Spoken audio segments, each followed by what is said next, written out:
and apologies for those of you just joining us on the live stream. I did forget to press go, but we're good to go now. Thanks very much for joining us.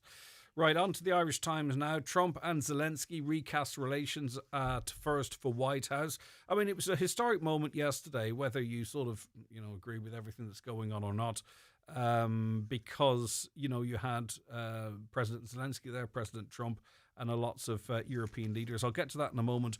I do want to reference just this Fine Gael presidential contest. Sean Kelly, who kind of poo-pooed the whole role of president. He is kind of, I don't know if it's good for Fine Gael or a fly in the ointment, but he's effectively trying to beat Heather Humphreys to the nomination. A contest between former Minister Heather Humphreys and the MEP Sean Kelly to become Fine Gael's presidential candidate became increasingly likely last night, and we know it's the case now, after the party executive council decided to seek fresh nominations rather than selecting a single candidate. Nominations will open today for 2 weeks. Miss Humphrey is said by former colleagues to be keen to become the candidate ahead of the meeting. Mr. Kelly said he would be leaning towards contesting, and as we say, we know this morning he did launch that campaign. The meeting was hastily convened after the sudden announcement on Thursday by party nominee Mairead McGuinness, thus that she was dropping out of the race for health reasons. So I think Fianna Fáil and Sinn Féin are going down the right strategy. A lot of people might think that they're, and I mentioned this on the show last Friday, a lot of people might think that they are sort of dithering, but I don't believe they're dithering at all. There is a long time to go before the election. Mary McAleese was a late, she only had a 6-week run. She was a late entrant into the race and obviously proved successful. Why put yourself out there for scrutiny now and maybe have your campaign thwarted when you can wait a while, launch late, and have a short, sharp campaign? As I say, Mary McAleese has proved that can be successful. So I think Sinn Féin and Fianna Fáil are probably doing the right thing. Look at the level of scrutiny of Fine Gael candidates now, because they're discussing it now and the names are out there. So I don't know, not a bad move, I think, by the other two parties. Right, so back to these talks at the White House. So Volodymyr Zelensky is ready to sit down for face-to-face talks with Vladimir Putin to end the Ukraine war, he said last night. This is really significant because the best estimates show that 350,000 soldiers have died. The majority of them Russian soldiers. 350,000 soldiers have died, predominantly young men, it has to be said. Many not very well trained, sent to the front line, effectively cannon fodder. That's 350,000 families or kids or sisters or brothers or partners that their person no longer exists. It's an incredible cost to pay, plus the fact that there are Ukrainians all over the place, not least here in Ireland, that would love to return home. They want to go home. And it must be awful sitting from afar, watching what's going on in parts of Ukraine and feeling helpless, albeit safe, but wanting to return to your home, to your family. So hopefully we're getting close to that. The fact that Putin and Zelensky may sit down for a bilateral conversation is very significant. And the mood music from European leaders is that, they like what Trump's doing in terms of trying to find peace. There were a number of European leaders there. Ireland wasn't represented, which is quite interesting. But I was watching on Simon Harris, who is the Tánaiste, of course, referring to Donald Trump as an awful Gael. Wasn't that what he called him? An awful Gael. It would have been very awkward if Ireland were represented around that table with the second in charge of our government describing Donald Trump as an awful Gael. But anyway, maybe that's water under the bridge. But we do hope, as I say, Donald Trump is a divisive character. I know there are people that think he's not doing enough in terms of, or anything really in terms of ending the situation in Gaza. But I mean, if he gets this one over the line, as I say, it would stop the bloodshed and allow people who want to return home and allow the country to prosper. I mentioned Simon Harris, and just interested in your views. He's pictured in an awful lot of the newspapers today, and he was at the Oasis concerts, and he's wearing an Oasis bucket hat. Bucket hats are associated with that band, and sunglasses. And he posted it on his own social media, and he's received an awful lot of criticism because obviously he's been dealing with the fallout of the very sad death of Harvey Morrison Shrat. Of course, Simon Harris had made commitments about treating children with scoliosis and other issues similar to that. And he posted this picture. He posted a picture last week of climbing Argyll. He posted the picture this week of him at Oasis. And some are saying, that he's not reading the mood music and he shouldn't do that. And the reason I mention it, I'm just interested in what you think. Politicians politic, don't they? And they make commitments and sometimes they fulfill them, sometimes they break them. But they are normal people too with lives and interests and what have you. So the question I was going to ask you really effectively, is Simon Harris getting unfair abuse? Is he not entitled to go to Oasis and put a picture up on his social media? Or is his position such that he has to make sure that he's reading the sort of mood of some of the country at least? What do you think? So politicians, surely they're entitled, are they, to their own private life and to be able to do normal things without abuse? I don't know what you think. 086 60 25,000. But I'll read the story. Taoiseach Simon Harris has received criticism for attending Oasis in Croke Park as an online petition calling for his resignation has received 30,000 signatures. Now, 30,000 sounds like a lot. We're a population of over 6 million, and many of those might be from actually outside the country. So it's not insignificant, but it's not incredibly significant either. I think that has to be put into context. But the parents of Harvey Morrison Shrat, a 9-year-old boy who spent years awaiting scoliosis surgery before his death, have called on the Fine Gael leader to resign. In 2017, while serving as Minister for Health, Mr Harris pledged no child in Ireland would wait more than 4 months for scoliosis treatment. Harvey waited 7 years for surgery, but by the time, the progression, sorry, this page is messed up. But anyway, the progression was so severe, it meant it could no longer be fully corrected. He died on July 29th after a short illness and years of pain during which he struggled to breathe. The wee dote, the angel. But anyway, what do you think? Obviously he made a commitment. He didn't follow through in that, but our politicians, should they be entitled to go out and have the crack as well? What do you think? 086 60 25,000. I'm reading this story from the Sun because we referenced it on this programme because we were speaking to a bus driver who could no longer do school bus runs for Bus Éireann or their subcontractors because of his age. He could pick the kids up and take them on a school trip, or he could drive other buses, but he couldn't do school runs, and it's incredibly unfair, many people feel. And Bus Éireann doubled down on it and started quoting stats about older drivers not being safe and all that kind of crack. But the story's been picked up by, not from us, but picked up by a Fine Gael TD.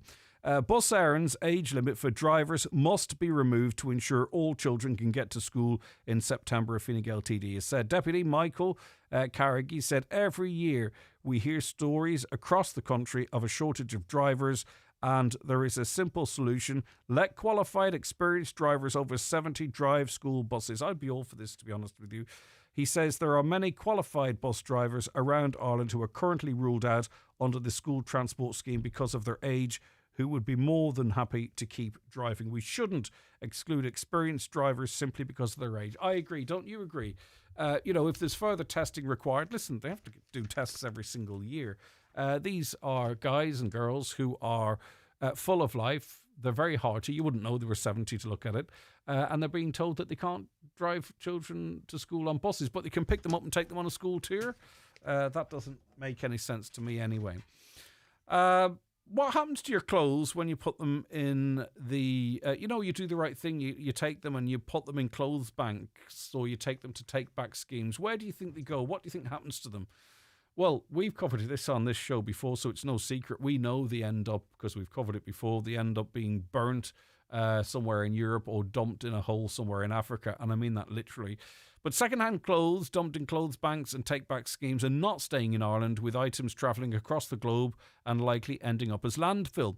Many well-intentioned Irish people are discarding clothes in these banks, believing a new home will be found for them close by. Well, I don't believe that. I thought, until I learnt otherwise, that they would be broken down and repurposed, not necessarily as clothes. But anyway, Voice Ireland and the Global Shapers have found that items are being shipped to Kenya, Pakistan, the UAE and Libya. Many are also leaving Ireland for European countries like Poland or Germany. And if you're watching the show, I might try and dig out a photo of some of these clothes landfill sites.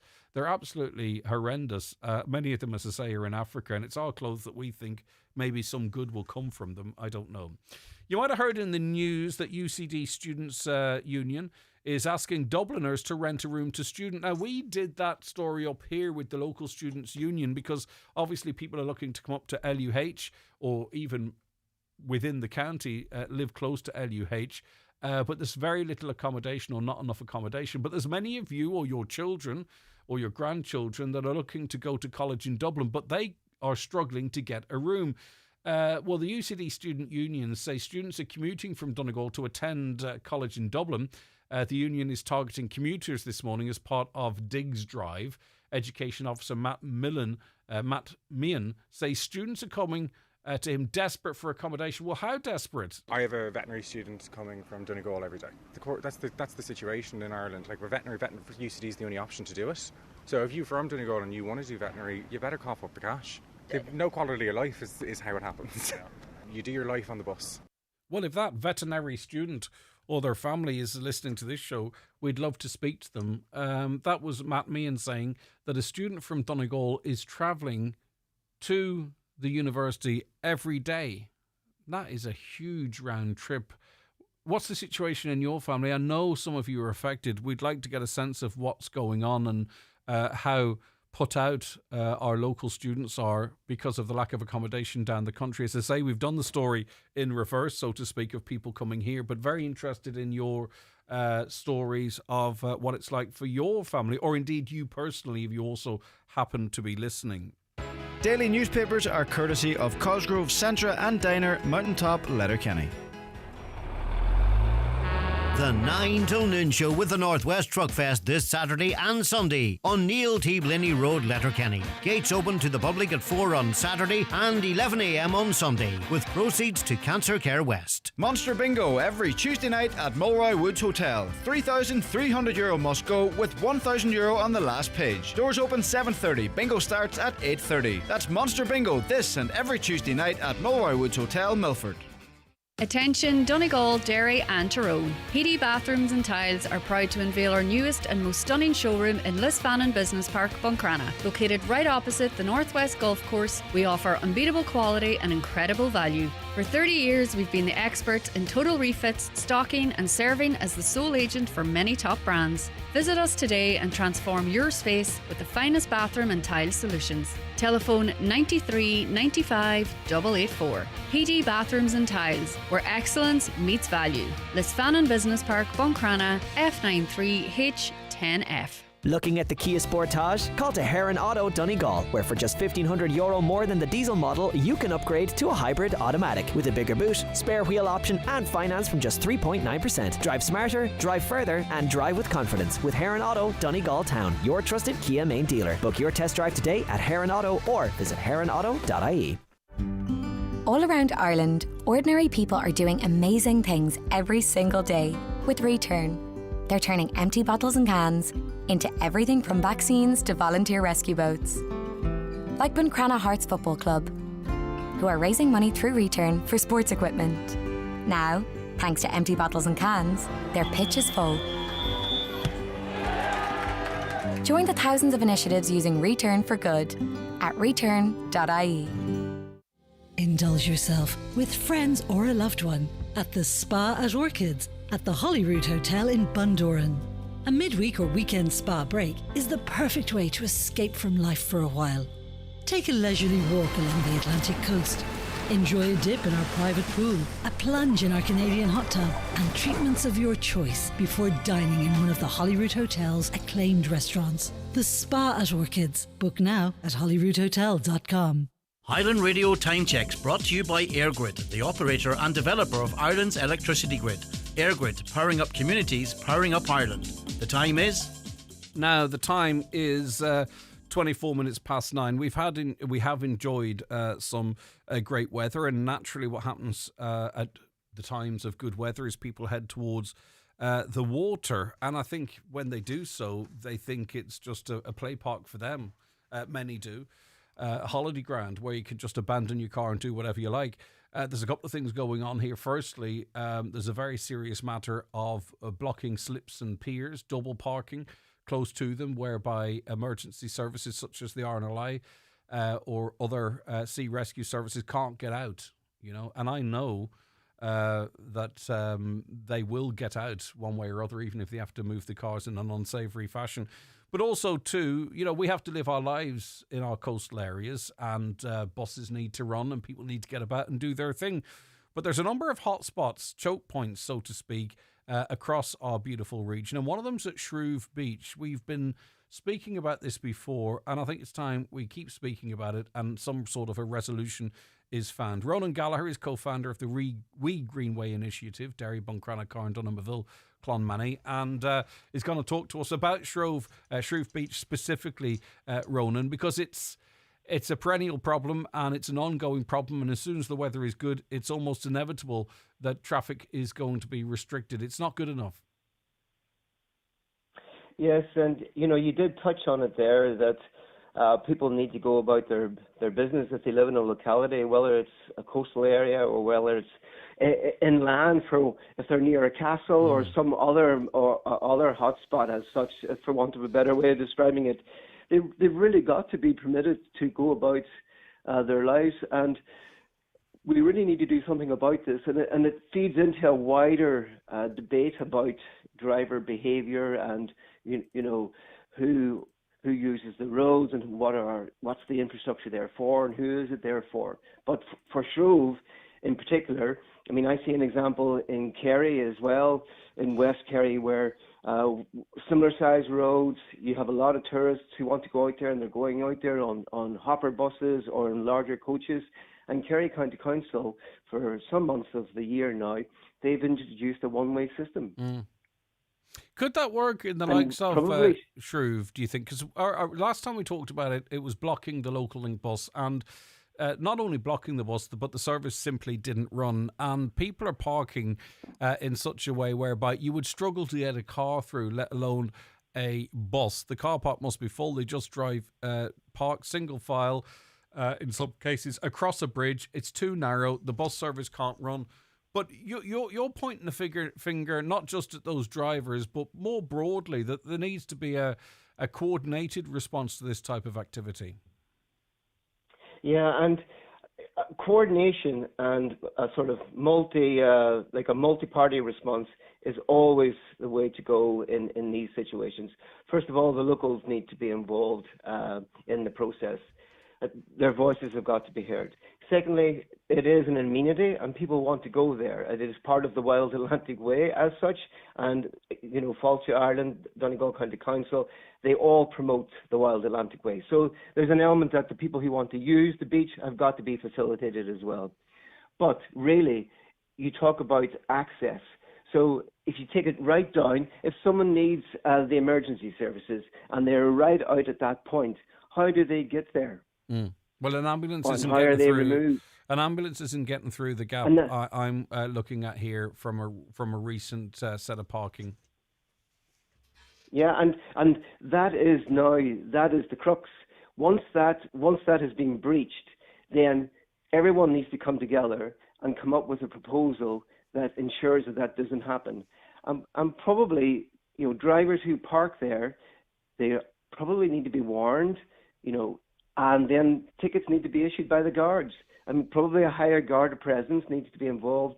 Perhaps one side of the road needs to be combed out so that people can't park on both sides of the road. And then, as I said, a one-way system needs to be introduced, and and Garda Síochána need to police it. But Ronan, just in relation to this stretch of road I'm talking of, approaching Shrove Beach, I'm not giving drivers a pass here because you have to be responsible, right? But I don't see any signs. I don't see any double yellow lines. Like the majority of people would not park their car on double yellow lines if they existed on that road, or if there were signs saying emergency service access or bus access, people parking here would be clamped. Do you know, there's nothing there to even get the ball rolling to see if drivers will comply. Yeah, and you're spot on. There isn't any outward communication to illustrate that. But then, if it were me, if I was driving out there, in the first instance, I wouldn't drive out there. I would cycle out there. But then again, this feeds into a bigger debate. The second thing is, how I was brought up and how I was taught to drive. If I arrived in Shrove and could see that the space was narrow, that cars had been parked poorly, I wouldn't add to the confusion. I would probably leave. I think or if I I would try pulled and up go there, somewhere. I think I pulled up there and there was a line of 15 cars. Would I pull in to be the end car? And I have to say, possibly, prior to my knowledge, possibly and honestly, I might, because I might go up there and I think, well, this seems to be the norm. There must be other access, because there's nothing there to guide me. There's no lines, there's no lineage, there's no signage, there's no lines, there's no signs. So I'm being honest, I probably would pull in behind the 12 other cars thinking, right, this must be what people do around here. And I think both our opinions and our answers are valid.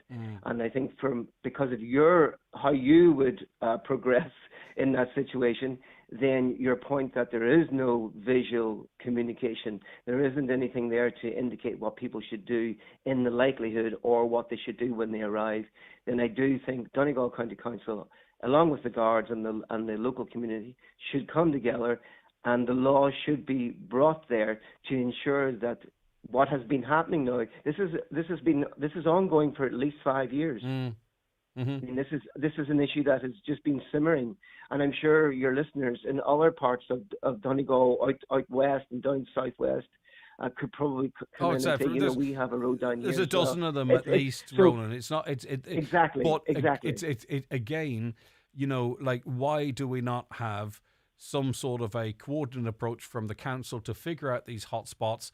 Let's try a season of signage, lining, whatever it might be, and then we can see where we're at in terms of starting to clamp people, enforce it.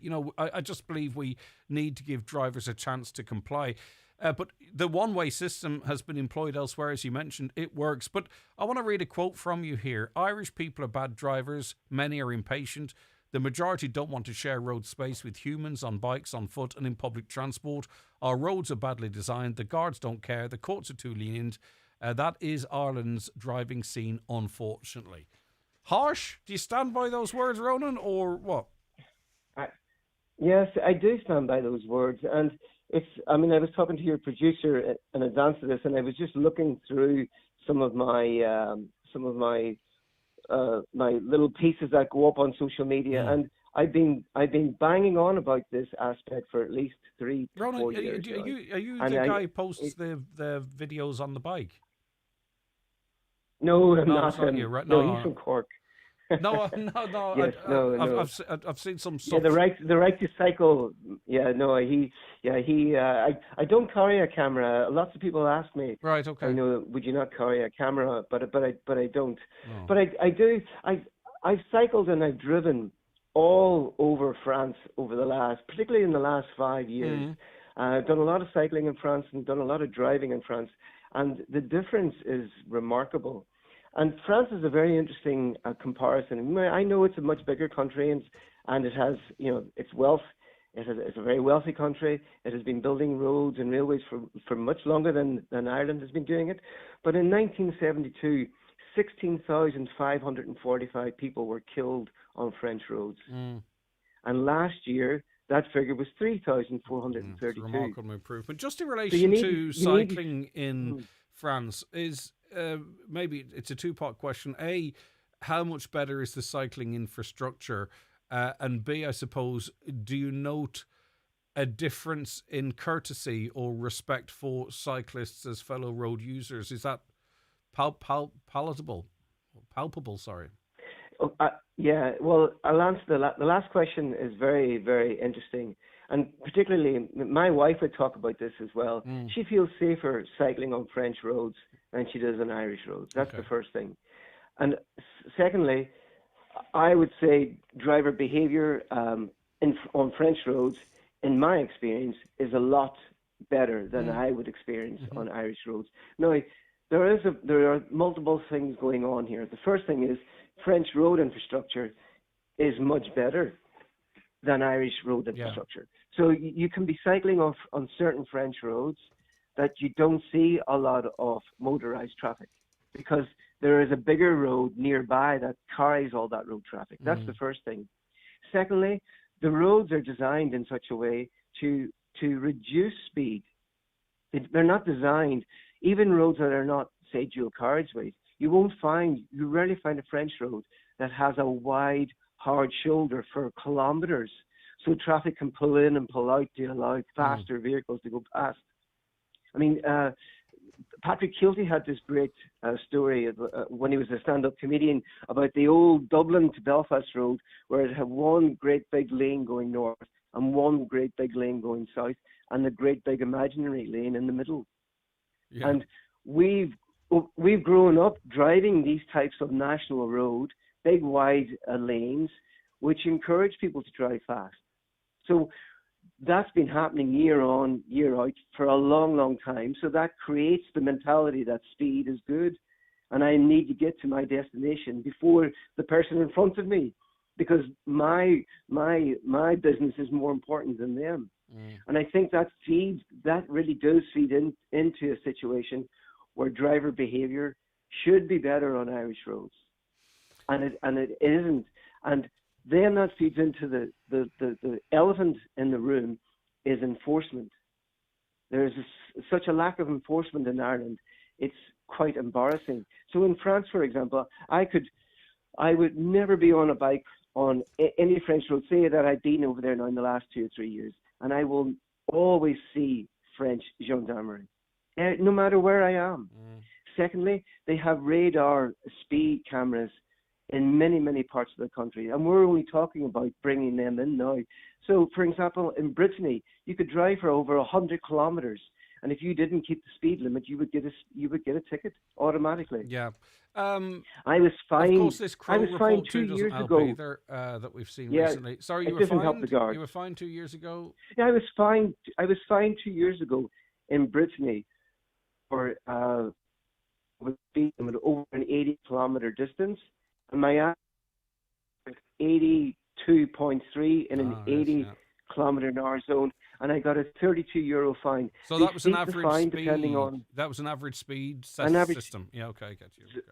So, and that was almost 100 kilometres that was in operation for. There you go. Okay. Not a major indiscretion, but the fine reflected that, I suppose. Ronan, listen, thanks for your insights. Thanks for accepting the invite to come on. I do appreciate it. Ronan Gallagher there, co-founder of the We Greenway Initiative. Do you agree with Ronan? Let us know. 08660 25000. The 9 till noon show with the Northwest Truck Fest, taking place this Saturday and Sunday on Neil T. Blinley Road, Letterkenny. Enjoy live music both days, family fun, the spectacular truck convoy, and so much more. How we use electricity can be smarter, cleaner, and greener. At Electric Ireland, we can help guide you there. Our Net Zero Hub has all you need to know about smart meter plans, home EV chargers, solar panels, heat pumps, and much more. Making your usage clearer, your trips greener, your home cozier, and your world brighter. Find our Net Zero Hub at electricireland.ie. Meet Frank. He made big savings on his car insurance when he made the switch to Outsurance. Hi, I'm Frank. It's true. I saved €182 when I made the switch. And with the out bonus, I know I'll get 10% of my premiums back in cash after 3 years claims free. Great stuff. For a competitive car insurance quote like Frank's, call 1800 600 400 or visit outsurance.ie. Real people, unreal savings. Outsurance. You always get something out. Based on a like-for-like policy comparison, the customer received a gratuity for their participation. Out bonus calculated less taxes and levies. Acceptance criteria, terms and conditions apply. Car and home insurance is underwritten by Outsurance DAC. Outsurance DAC trading as Outsurance is regulated by the Central Bank of Ireland. It's back. 3 Hail Marys on Grainon, Letterkenny. Friday, September 5th and Saturday 6th. Unmissable. See on grainon.com. Get ready for the new school term at your local Maple store. Whether it's stocking up on lunchbox snacks, after-school treats or everyday essentials, we've got everything you need. Plus, when you spend in-store this month, you could win a back-to-school box packed with snacks, stationery and more. Pop into your nearest Maple, Milford Express, Carrigart, Falcarra and Castlefin. Express, Burtonport, Derrybeg, Ballyliffin or Moville. Maple stores, keeping it fresh, local and convenient. Follow your Maple store on Facebook for more. At DoorTech Garage Door Systems in Kilmacrennan, we specialise in the supply and installation of all types of industrial roller doors and garage doors. Whether for your home, business or farm, our doors offer the security you need. For premium quality doors, call DoorTech on 91 or visit doortech.ie. The Northwest Truck Fest takes place this Saturday and Sunday on Neil T. Blinney Road, Letterkenny, featuring trucks from all over Ireland and a truck convoy through Letterkenny Main Street on Sunday at 5. This ad is sponsored by K&F Superwools, 9139043. I'll be honest, I was very surprised to learn that more than 1/3 of women playing Gaelic football in Camogie experience urinary leakage during training and match play. This according to new research. Urinary leakage, a form of incontinence, remains a hidden struggle for many female athletes, largely due to embarrassment and stigma. Now, you might remember it's only a few short weeks ago that we were speaking to reps from the HSE locally here that were talking about this, and we might get our hands on that information again, Caroline, if that's okay, just the contact details of that, because they're there and ready and willing to help both men and women on this issue. So this sort of ties in with that. Dr. David Nolan's Assistant Professor of Sport and Exercise Sciences at the DCU School of Health and Human Performance. Good morning, David. Thank you so much for your time today.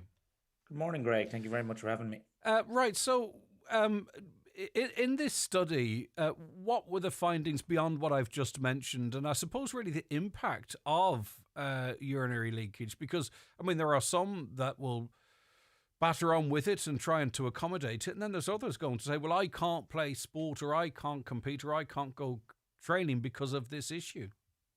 Yeah, so this is one of the first studies of its kind done in Gaelic games. We've done these type of studies in other sports and in other countries, but we were interested in asking the players about questions related to their menstrual cycle and if that impacts their performance, their contraceptive use, and then pelvic floor dysfunction and symptoms related with that. So on the menstrual cycle and contraceptive side of things, they're broadly in line with what we've seen in other sports in other countries. That is, half of the women surveyed are using some form of hormonal contraceptives, and the other half then who are not using contraceptives, who would have what we call a natural menstrual cycle, almost every one of them, 97.7% of those, are reporting symptoms relating to their menstrual cycle, with the big symptoms being cramps, fatigue, bloating and mood changes. And just in relation to that, is that part and parcel of being a woman playing sport, if you know what I mean? Because, you know, there are many reasons why someone might choose or choose not to use a hormonal contraceptive. It's an interesting insight, but it is what it is. Is that sort of the situation as it relates to menstrual cycles and sport? Yeah, I think so, because we see a high proportion of women reporting symptoms who are both within sport and just the general population. But we shouldn't make it out that hormonal contraceptive use just cures it all. Like 62% of the users of contraceptives also report side effects of those hormonal contraceptives, such as fatigue, mood changes, bloating. So it's not a kind of free pass to deal with any of these menstrual cycle related issues. And like over 85% of the players who are experiencing these symptoms related to their menstrual cycle feel that it impacts their performance in some way. Now, it is variable between people. Like some people actually found benefits to the performance, but the majority of those that perceived an impact were perceiving negative impacts of their menstrual cycle on their performance. But it's highly variable between women and also from cycle to cycle. Yeah, and there's a bit more predictability if you are on a contraceptive for the most part. It'd be interesting how many are taking a hormonal contraception because of sport primarily, as opposed to whatever other reasons they might take it. Yeah, and when we survey in other sports and motivations for hormonal contraceptive use in sportswomen, that does come up as one of the factors to control menstrual cycle and to have that predictability. Now, I will make it clear that especially as a man sitting here and as a researcher, it is not our place as coaches to ever advocate for or against the use of contraceptives. That's for women, that's a completely personal choice and something they should make in consultation with their medical professional. So as coaches, it's not something that we should be pushing either for or against with our athletes. In relation to urinary leakage, there are patterns in terms of, I mean, obviously we have the overall figure, but in terms of the type of sport or sporting activity the women are undertaking. Yeah, and that was probably the most novel findings that, as we said, over 1/3 are experiencing urinary leakage either occasionally or always when they're training. We tend to see it more in high impact, high intensity sports. So in weightlifting or powerlifting, these strength-based sports, it's actually not really taboo. We will often see urinary leakage happen on the platform in competition, and it's so widely accepted as part of that sport and just something that happens to certain women that no one bats an eyelid. And we'd love to see that probably come into team sports and Gaelic games then as well, because a lot of the players that may be, as we say, suffering in silence, it's because they don't understand that it is relatively common, that it's not just a small proportion of women that this affects. And historically, we would have always associated urinary incontinence with women who've had children or maybe older peri or postmenopausal women. But the average age of these players that we're talking about is 23, 24 years of age. And just in they're relation fit to and healthy. these are very healthy people, with high muscle mass in many cases. Now, we do know, and we're hearing actually, coincidentally, adverts from the HSE about carrying out exercises to try and prevent that. And I'm going to mention the supports that are available locally as well. As someone who understands, sport and exercise, can you be fit and healthy and have a lot of muscle and still work on the muscles that will help you hold on to urine? Or is urine leakage a byproduct of being extra healthy, if that makes sense? Do you get where I'm coming from? I get where you're coming from. We can target it, and that's probably the frustrating bit, that women don't need to suffer in silence, that there are interventions we can put in place. Physiotherapists, athletic therapists, S&C coaches can guide them through this. One of my own colleagues here at DCU, Helen Keeble, is a pelvic floor specialist physiotherapist. The problem is with most strength and conditioning, and I'm a strength and conditioning coach, we don't usually have pelvic floor exercises as part of that. They're not kind of your standard gym exercises that people are going to do to be able to jump faster or jump higher and run faster. There are specific interventions that we can do that targets these pelvic floor muscles that have been shown to be very effective in lowering. Even in association with being a weightlifter or something extremely strong or fit elsewhere. That's interesting. And also too, the problem here as well is that it's impacting how hard people might train if they train, how hard they might push themselves if they even continue to partake in sport. That's a major problem. That's a potential issue because it happens at high intensities when we're working hard, when we're pushing ourselves. So maybe in the back of someone's mind, if they have a bit of embarrassment around it, they might be less hesitant, or more hesitant, I should say, to push themselves.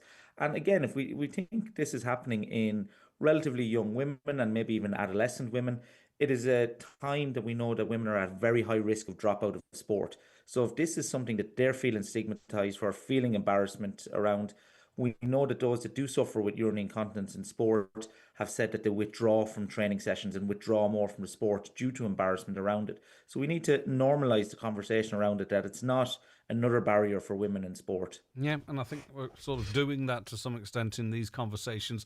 Thank you so very much indeed. Dr. David Nolan, Assistant Professor of Sport and Exercise Science at the DCU School of Health and Human Performance. Again, I know we're in a space here now where some people might be uncomfortable talking about that, and indeed, not as much as it might have been in the past, might be uncomfortable that it's being discussed at all. But it's affecting a lot of women involved in sport, and maybe it's something you wish to comment on anonymously or otherwise. 08660 25,000. The 9 till noon show with the Northwest Truck Fest this Saturday and Sunday on Neil T. Blinney Road, Letterkenny. Gates open to the public at 4 on Saturday and 11 a.m. on Sunday, with proceeds to Cancer Care West. Every year, about 2,500 people in Ireland get bowel cancer. bowel screening helps to reduce your risk of developing it. If you're aged 59 to 70, register for a free bowel screen test kit. Once you've done the test at home, return it by free post and we'll test your sample. If you need follow-up tests, we'll let you know. Register today at bowelscreen.ie or free phone 1-800 45 45 55 from the HSE. Step into National Heritage Week. Uncover the past, explore the present, and connect with your community.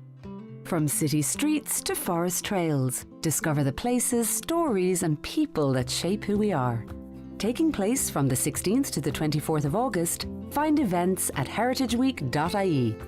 National Heritage Week is a programme of the Heritage Council, supported by the local authorities' heritage networks and the Department of Housing, Local Government and Heritage. At Dunnes Stores, our autumn savers will get you back in the swing of things. With selected Kellogg's and Nestlé cereals, My Waddy Double Concentrate 1 litre range, or Innocent Kids Smoothies 4-pack, all half price. Or a range of snacks and drinks like 7-Up 2 litre, Cadbury Twirl 5-pack, or Tato Snacks 6-pack, mix and match any 3 for €5. And save more with your 10 off 50 or 5 off 25 vouchers. Dunnes Stores, always better value. Terms and conditions apply. Vouchers can be used on next grocery shop. Prices subject to deposit return scheme fees. With back to school on the way, don't let blurry vision hold your child back. At Louis Walsh Opticians, there's a great offer of a second pair of children's glasses free. Yes, buy one pair of glasses and get a second pair free. Book your child's eye test today on 91 or call into Louis Walsh Opticians, your local family-run opticians in the Courtyard Shopping Centre, Letterkenny, to see the full range of glasses available. Some terms and conditions apply.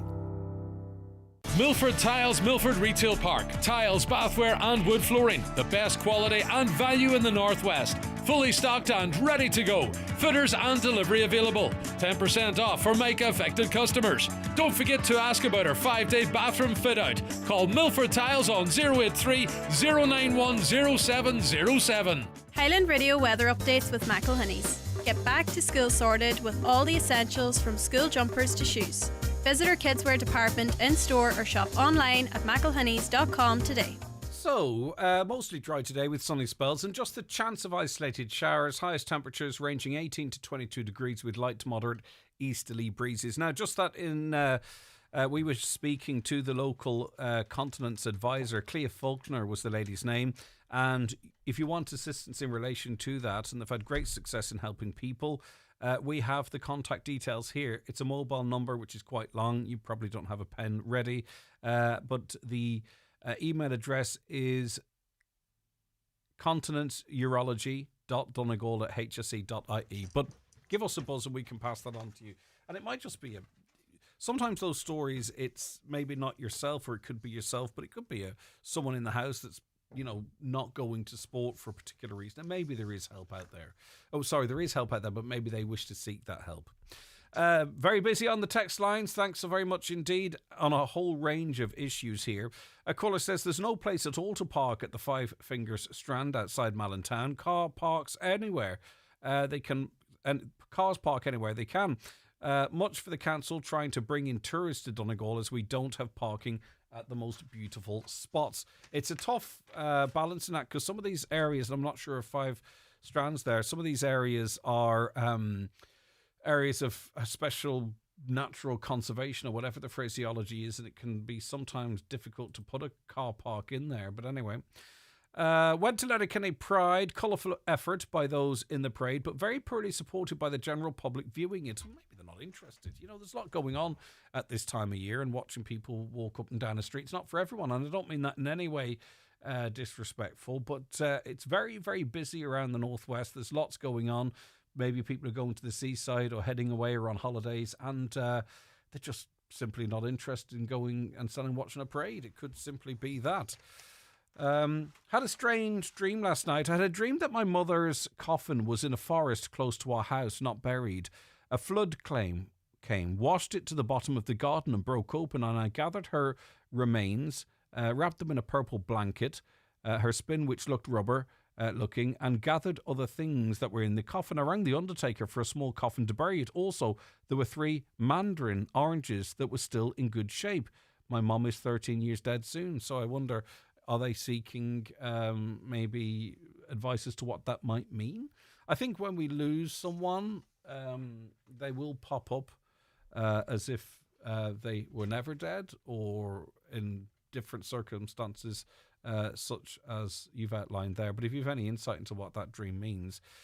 Morning, Greg. I'm looking for Donegal heather honey. Would you ask the listeners if anyone knows where to get some? Cannot find any this year in the usual places. Thank you. Well, we have a whole host of beekeepers out there. So are your bees pollinating on heather? A listener looking for some Donegal heather honey. So let us know and we'll pass it on to them. 086 60 25,000. A caller believes Bus Éireann is discriminating against people 70 and over. They're not safe to drive children to school, but they can collect them from the school and take them to football, swimming and days out. What statistics show 70-year-old school bus drivers are a danger to take children to school? Is it not more dangerous children walking on dangerous roads like they had to do in recent years because there were no buses? Pure discrimination. I agree. Caroline, you might dig out that Bus Éireann statement again, because they did put together some stats as it relates to why they don't want 70s and over driving their buses. Had to laugh when you said Ireland was not represented at the table. Really? At a leaders' table, a small, insignificant Ireland whose wonderful leaders and this beautiful countries of ours, their EU bosses, have done everything in their power to insult the present US government, to remove our hard-earned neutrality and join an EU army, and at the same time have painted a target on Ireland by their own actions in regards to Russia and Israel. They must be laughing at us. Ireland's leaders really get too big for their boots. Just want to check one little stat here in relation to another country that was there. Finland was represented at that meeting, and they've got a population of 5.6 million, which is less than ours. By the way, now Finland has a 800-kilometre border with Russia, but still, I suppose when Simon Harris was calling him an awful Gael, it doesn't help. Loads of vet students are going to the Czech Republic to study veterinary science. It's cheaper and easier to get into than UCD, never mind the big rents in Dublin. And indeed, and we've discussed this extensively on the show, and that's why it was so important that a veterinary college was identified for Letterkenny. And that work is ongoing, and that should be up and running in the not too distant future. I'll read some of that statement from Bus Éireann that we received some time ago, kind of doubled down on why they don't want over 70s driving their buses. That, the rest of your comments, and so much more besides, including community Garda information. So don't go anywhere, and listen to the news and obituary notices. The 9 till noon show with the Northwest Truck Fest, taking place this Saturday and Sunday on Neil T. Blinley Road, Letterkenny. Enjoy live music both days, family fun, the spectacular truck convoy, and so much more. Kelly's heading back to school soon, which means new teacher, new rules. Safe to say she'll need a good breakfast to start the day. That's why her mum's been to Aldi and stocked up on all her favourites. Gronya's pancakes, Duneen thick and fruity strawberry yoghurt, and some specially selected maple syrup. That'll have her ready for anything. Good food, good mood from Aldi. Join us for Alzheimer's Memory Walk, supported by Aviva, taking place on Sunday, September the 21st. Let's walk together for the 64,000 people living with dementia across Ireland. Register now for your pack and find a walk near you at memorywalk.ie or call 01 207 3800. Together we walk, together we remember. All you need to make your house a home at Patterson's The Halliford. From garden furniture to kitchens, sofas and dining sets, all under one roof. Need a new mattress? Why not visit our sleep centre on the first floor, with a large range of quality beds and mattresses in stock and ready for collection or delivery. Relax in our coffee shop, serving hot lunches daily. Open Monday to Saturday, 9 a.m. to 5:30 p.m. Patterson's Kitchens and Interiors, The Halliford. Injuries happen, illness strikes, but waiting in A&E doesn't have to be your only option. At Ophidia Letterkenny Minor Injuries and Illness Clinic, we treat everything from broken bones, cuts, burns, infections, rashes and more, with X-ray on site so you get answers fast. No appointments, no delays, just expert care right when you need it. Don't wait. Walk in today or visit ophidia.ie. Ophidia Letterkenny. Expert care without the wait. Would you like a holiday? How does a new car sound? Or pay off those bills? Well, get ready for Highland Radio's mega summer draw and your chance to win big. We're giving away €2,500 cash every Friday from August 15th to September 5th. And on the 5th of September, one lucky winner will take home a whopping €10,000 live on the 9 till noon show. So that's 5 chances to win big. Tickets are just €15 or get 5 tickets for €50. Head to highlandradio.com and enter our mega summer cash draw now. Don't miss your chance to make this summer unforgettable. Only with Highland Radio. Live, on air, online and on the Highland Radio app. This is Highland Radio News. Good morning, it's 10 o'clock. Donal Kavanagh at the news desk. There's been a 6% increase in the number of planning exemption applications received by Donegal County Council to convert commercial properties into new homes. Planning exemptions were introduced in 2018 to remove the requirement for planning permission for the conversion of certain types of commercial properties into residential units. With more, here's Michaela Clark. Between 2018 and 2024, 56 planning exemption applications to convert commercial premises into homes was received by Donegal County Council. The change of use delivered 116 new homes in the county. 17 applications were received by the council last year, an increase of 6% on the previous year. The planning exemption was extended to public houses in 2022, and since then this has resulted in 26 new homes being delivered in Donegal through the conversion of pubs. Housing Minister James Brown says planning exemptions play a vital role in unlocking the potential of vacant commercial buildings, making it much more straightforward to convert them into much needed homes. Both Sean Kelly and Heather Humphreys have now confirmed they will seek Fine Gael's nomination for president. The Ireland MEP and former Social Protection Minister look set to battle it out for the party's approval. With more, here's Stephanie Rowan. Last night, Fine Gael confirmed it's opened a 2-week window for nominations for the presidency after its candidate Mairead McGuinness had to withdraw on health grounds. Less than 12 hours later, just before 9 this morning, current Ireland South MEP Sean Kelly confirmed in a statement that he would seek that nomination. Then around 45 minutes later, former Social Protection Minister Heather Humphreys spoke on local radio, also confirming her intention to run. So it's currently looking like a 2-horse race for the Fine Gael nomination, unless someone else comes out of the woodwork. To be nominated, a candidate needs the backing of 20 members of the Fine Gael Parliamentary Party, 25 Fine Gael councillors and 5 members of the Executive Council. There are calls for a one-way system to be established in the vicinity of Shrove Beach near Greencastle. The calls come from Ronan Gallagher of the We Greenway Initiative, who says such a system was implemented in part of Kerry recently and has proven very successful. Last weekend saw the most recent in a series of incidents where the road at the beach was blocked to the extent that buses and other larger vehicles couldn't get through. Well, on the 9 till noon show a short time ago, Mr Gallagher told Greg Hughes there needs to be a multi-agency approach to tackling this, including input from Donegal County Council, Garda and the local community. If someone needs the emergency services and they're right out at that point, how do they get there? Everyone needs to come together and come up with a proposal that ensures that that doesn't happen. Drivers who park there probably need to be warned, and then tickets need to be issued by the guards. Perhaps one side of the road needs to be combed out so that people can't park on both sides of the road. A one-way system needs to be introduced, and the Garda Síochána need to police it. ESB crews are continuing to work to restore power to almost 500 premises in Inishowen. The power outage is concentrated in the Moville area, with parts of Buncrana also impacted.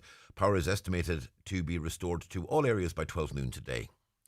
Donald Trump has announced US involvement in security guarantees for Ukraine for the first time as the US president begins preparations for Volodymyr Zelensky and Vladimir Putin to meet. The White House hosted talks last night and say a trilateral meeting between Russia, Ukraine and the US will be the next step. Senior diplomats say Hamas has agreed to a ceasefire deal that would see half the remaining Israeli hostages in Gaza freed. It's understood the proposals include another exchange of Palestinian prisoners and more aid deliveries into the territory. Israel's Security Cabinet had recently signed off on an expanded military offensive into Gaza City. Sky's correspondent Adam Parsons, who's in Jerusalem, says it's unclear whether they'll accept this pause in fighting. All we know is that Prime Minister Netanyahu has looked at this proposal and has concluded that what it shows us is that Hamas is, in his turn of phrase, under nuclear pressure. UCD Students' Union is asking Dubliners to rent a room to students. They say students are commuting from Donegal to attend college in Dublin. The Students' Union is targeting commuters this morning as part of a digs drive. Education Officer Matt Meon says students are coming to him desperate for accommodation. I have a veterinary student coming from Donegal every day. That's the situation in Ireland. Like, we're veterinary UCD is the only option to do it. So if you're from Donegal and you want to do veterinary, you better cough up the cash. No quality of life is how it happens.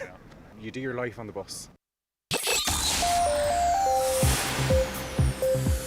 Weather forecast mostly dry today with sunny spells and just a chance of some isolated showers. Top temperatures hitting 18 to 22 degrees Celsius. And that's Highland Radio News. We're back with headlines at 11. Check all the day's news on our website, highlandradio.com. But for now, from the news team, good morning.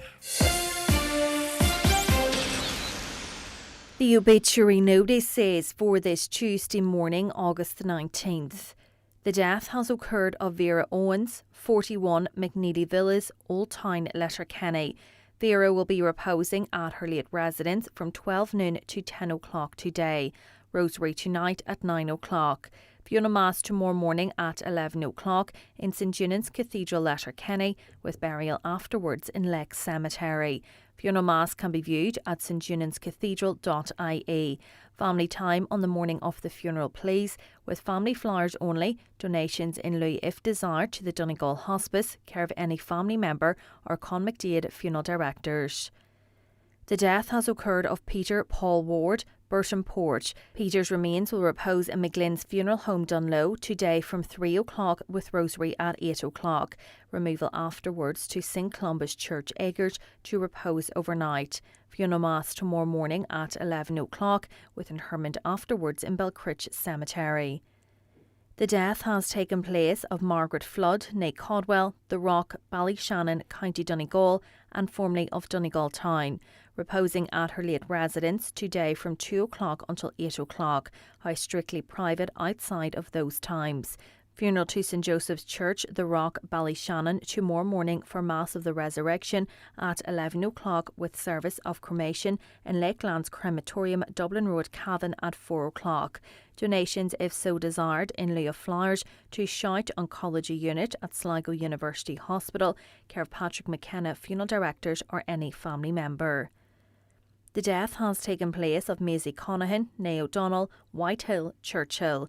Maisie's remains are reposing at the residence of her daughter Philomena, 33 Glencar Park, Letterkenny. Funeral from there this morning for Requiem Mass in St Columkille's Church, Glendowen at 11 o'clock, followed by interment in Garton Cemetery. Family time, please, before the funeral this morning. Funeral Mass can be viewed on churchservices.tv.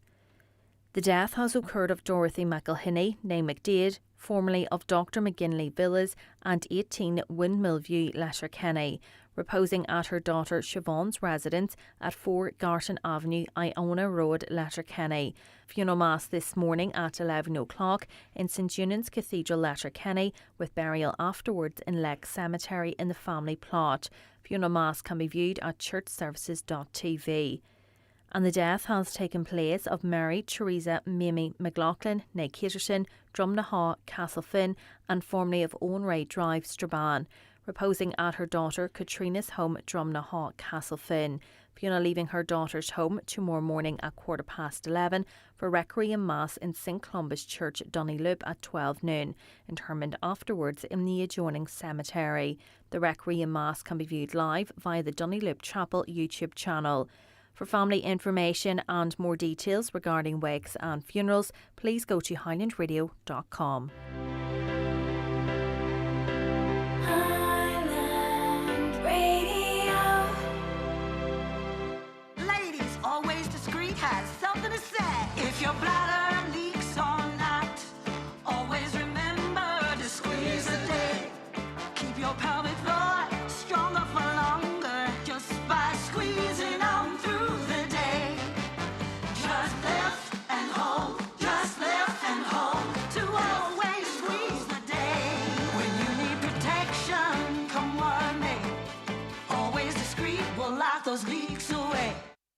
Welcome back to Tuesday's 9 till noon show. Garda Grania will be joining us shortly with the latest appeals and information from An Garda Síochána.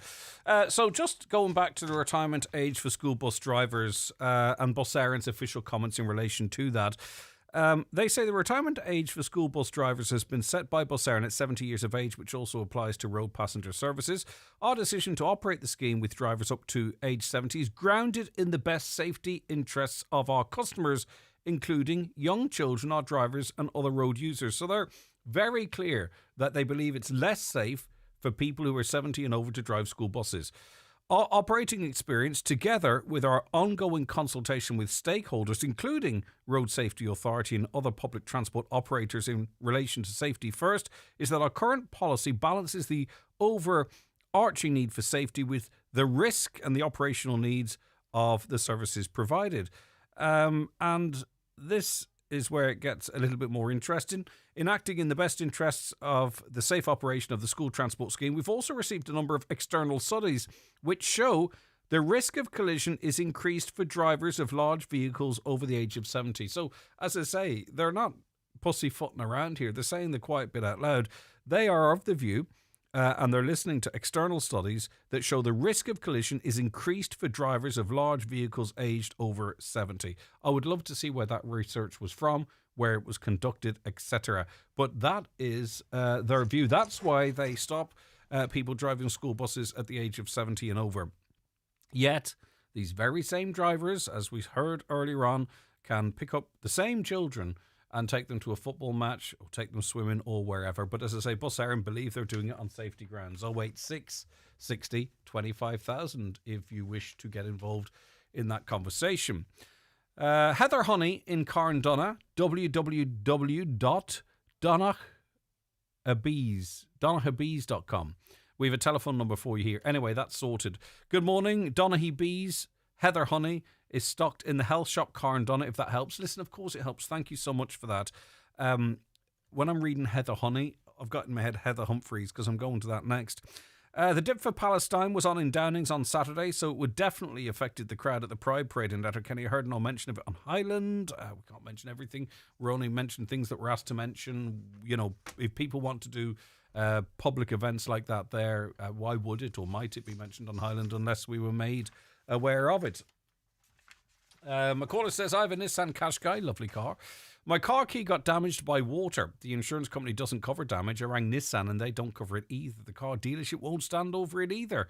The car came with one key. The key is going to cost me $350 to replace. What's the point in paying insurance if it doesn't cover you? Can anyone give any advice? I really don't want to have to pay €350. This is accidental damage, if you know what I mean. Like, I can take out insurance on my telly, but if I drop it off the wall, it's kind of my fault. I don't mean that harshly, by the way. I mean, would you really want your insurance to cover it? A $350 car key, your excess of your insurance is probably actually more than €350. You know, whilst it might not affect your no claims bonus if you've got step back protection, it will still be a claim against your insurance when you go and claim insurance or price insurance elsewhere. So I don't know. I think you might have to... I certainly don't see how it could be the responsibility of the dealership or Nissan for that matter, because you damaged the key. And I wouldn't be inclined myself, even if I could, to claim for it back off insurance. It's a big hit, €350, but unfortunately I don't really see a good off-ramp for you on that one. Morning, Greg. Of course, politicians are entitled to their own private lives, but sometimes you have to read the room and ask yourself, is this a good idea, given the fact that he's in the press for all the wrong reasons, with yet another empty promise from him? This is in relation to Simon Harris going to an Oasis concert. I was curious what you thought. Read the domestic abuse figures. They must be higher than stated, as they do not reflect parental alienation cases nor false allegations of abuse. They don't include them. These are all call-outs for domestic abuse, and if you were citing parental alienation as domestic abuse, I presume that would be counted, would it not? False allegations of abuse, I'm not saying they don't happen, but I'm not sure if it's the same texter who maybe was the victim of false allegations of abuse. I get the position you might find yourself in and others, and it needs to be stamped out, and if there are false allegations, the people responsible for making those allegations need to be dealt with.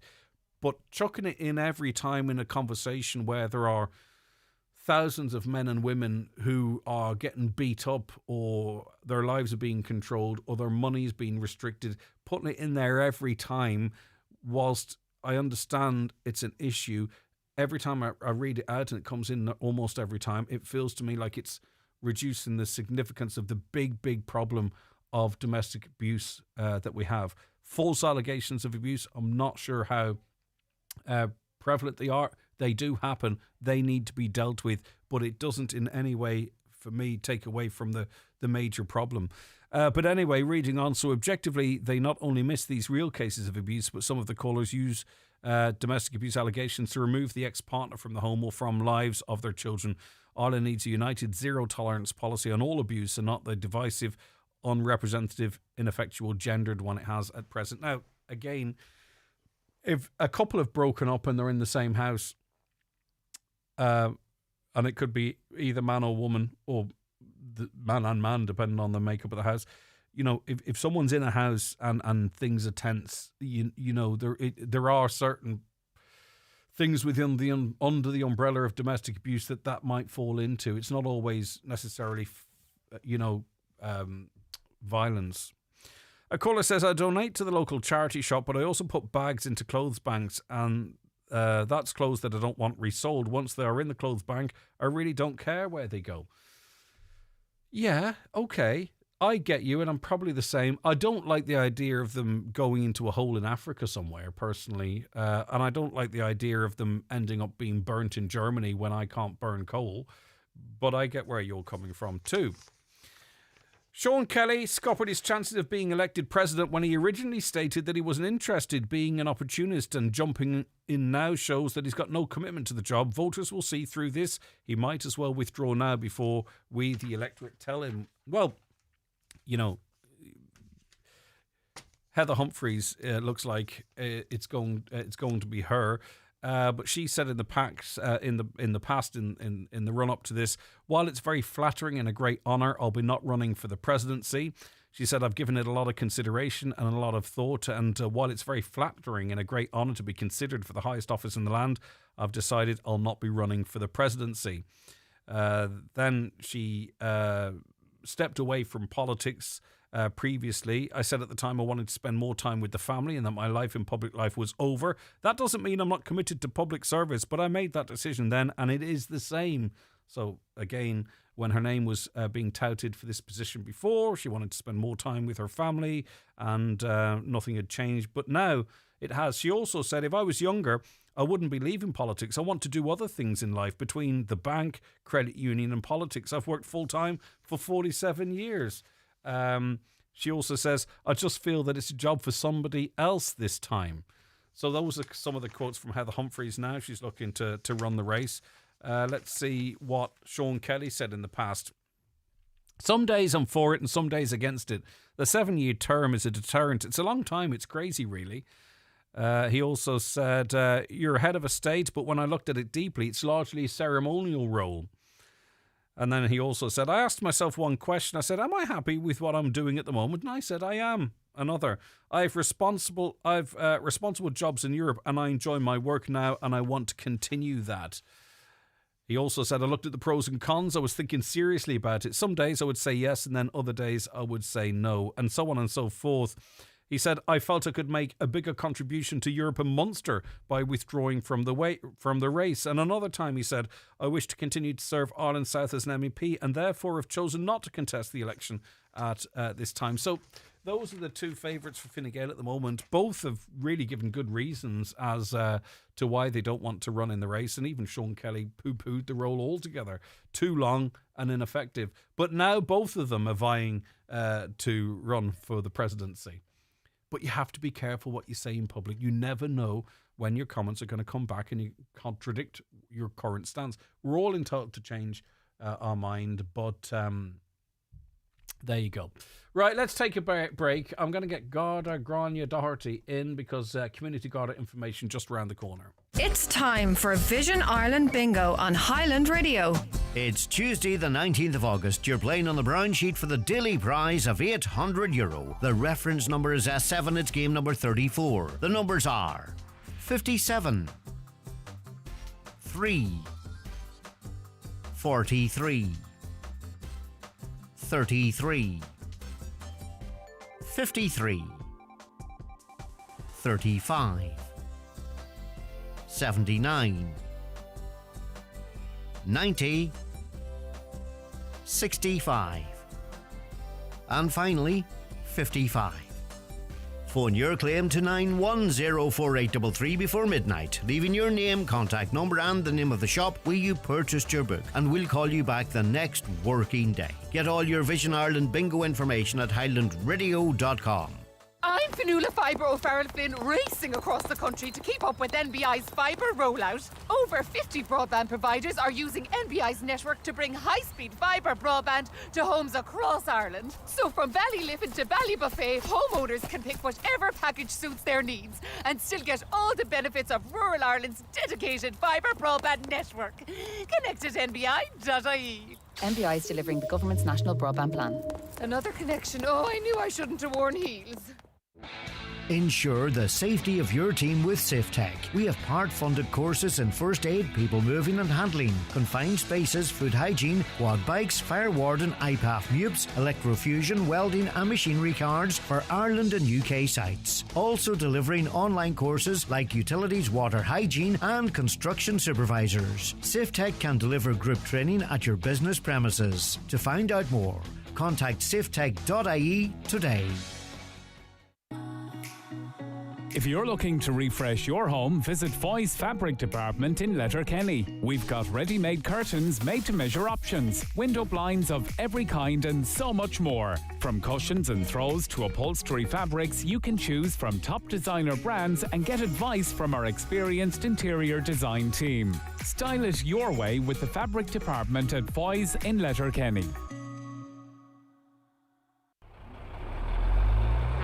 The 9 till noon show with the Northwest Truck Fest this Saturday and Sunday on Neil T. Blinny Road, Letterkenny. Gates open to the public at 4 on Saturday and 11 a.m. on Sunday, with proceeds to Cancer Care West. The Community Garda Information slot is brought to you by Sheridan Security Systems, monitoring homes and businesses in the Northwest for intruder, fire, panic and medical signals. Call Sheridan Security on 91 26025. Yes, indeed. It is 21 minutes past 10 on this Tuesday, the 19th of August, and it's time for Community Garda Information. In studio with me is Garda Grania Doherty. Grania, good morning to you. Good morning, Greg. Thanks so much for calling up. Right, let's get straight into it. A theft at Lurgy Brack. Yes, Garda are appealing for information in relation to a recent theft. This occurred at the ESB substation just there, located at the top of Lurgy Brack. I'm sure everybody's familiar with it.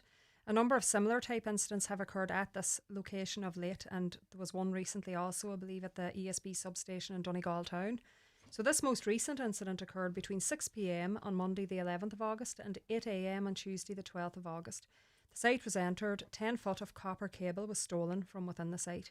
No damage was caused to any property, so we're appealing to anybody who might have observed any suspicious activity or vehicles in and around that location between those hours to make contact with Garda in Letterkenny on 9167100, and as with all our appeals today, the Garda Confidential line can also be contacted on 1800 666 111. And just in light of all these recent incidents at the ESB substations, we'd like to ask the public to please just be aware of it, keep it in your mind, and if you are passing any of those locations during the day or late at night and you see any type of activity that seems a bit untoward, just please notify Garda and make us aware of it immediately. Yeah, because there's a regularity to them now, and it might seem like it's a reappeal, so it's important to re-emphasise this latest incident at Lurgy Brack on the 11th or 12th of this month. So someone knows something, but the regularity with those is concerning. Let's go to Ballochderg next. Yes, this is a recent theft incident that we're appealing for the assistance of the public in connection with.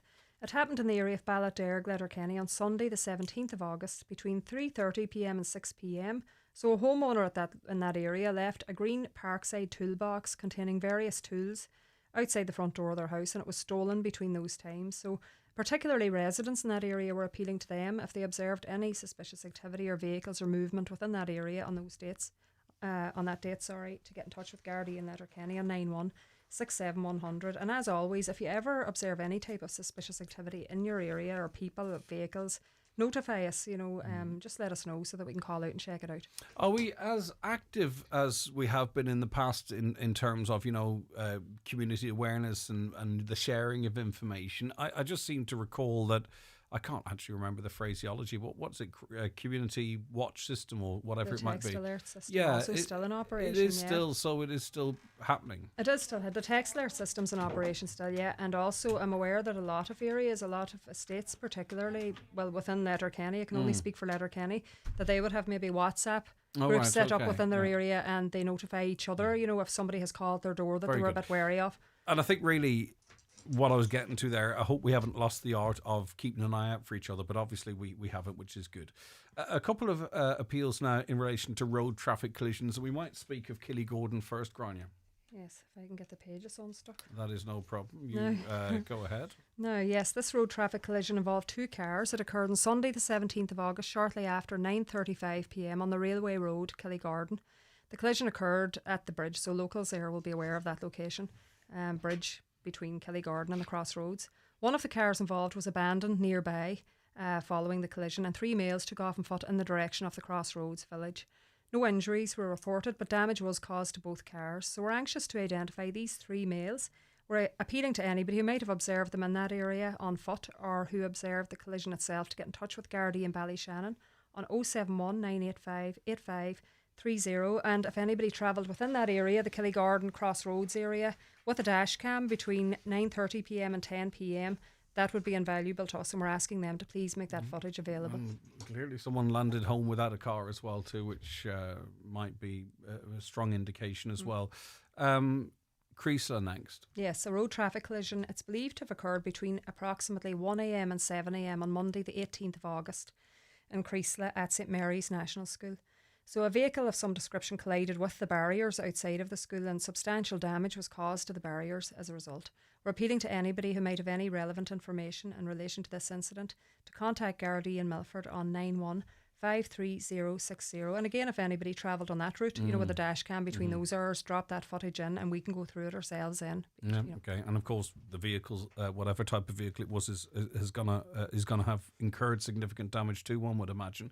Right, well, staying with the roads, and I suppose, the start of school's just around the corner, and sorry for any young people listening, but it is just a reality now.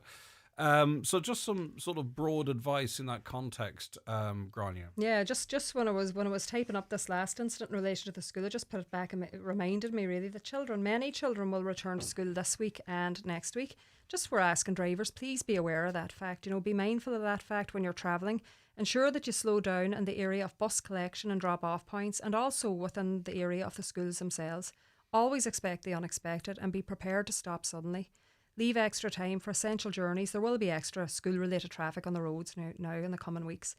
Don't park in an illegal manner while doing the school run, and do not block driveways or park on footpaths, because you might be restricting emergency access or forcing others, with wheelchairs or people with buggies out onto the road, which would prove very dangerous. So just remaining on that topic of road safety, we're always issuing pleas to the public to make responsible decisions when driving. And a number of speeding motorists were detected over the last week within Donegal, and 2 of those drivers were arrested because of the speed that they were detected travelling at. So one of these drivers was arrested by Milford Gardaí. They were detected driving at 165 kilometres in 100 kilometre zone. Wow. And the other driver was arrested by Letterkenny Roads Policing Unit, and they had been detected travelling at 173 kilometres in a speed zone of 100 kilometres per hour. And over the past week across Donegal, 8 drivers were arrested on suspicion of drink driving related offences, and 2 drivers were arrested on suspicion of drug driving. So also the nights are starting to fall a bit earlier. Unfortunately, you'd notice that the past few nights, 9:30 now, it's starting to get a bit darker. And nobody wants to see that coming, but it's going to come, whether we like it or not. So we're asking all pedestrians and cyclists to ensure that they're visible to motorists on the road. Cyclists, please ensure your lights are in working order. And they and pedestrians should wear a high-vis vest when out and about in the early mornings as well as the late evenings. And the darkness can fall. If you take off from the house from your walk, I think we discussed this before, it might be bright when you're leaving, but on the way back, darkness can fall very quickly and you can be caught out. We have a number of high-vis vests at the minute in Letterkenny station, so if anybody would like to call in to collect one. So just don't plan when you leave, and plan what it's like on the way back as well. And also too, unfortunately, it does annoy me a little bit, but a number of the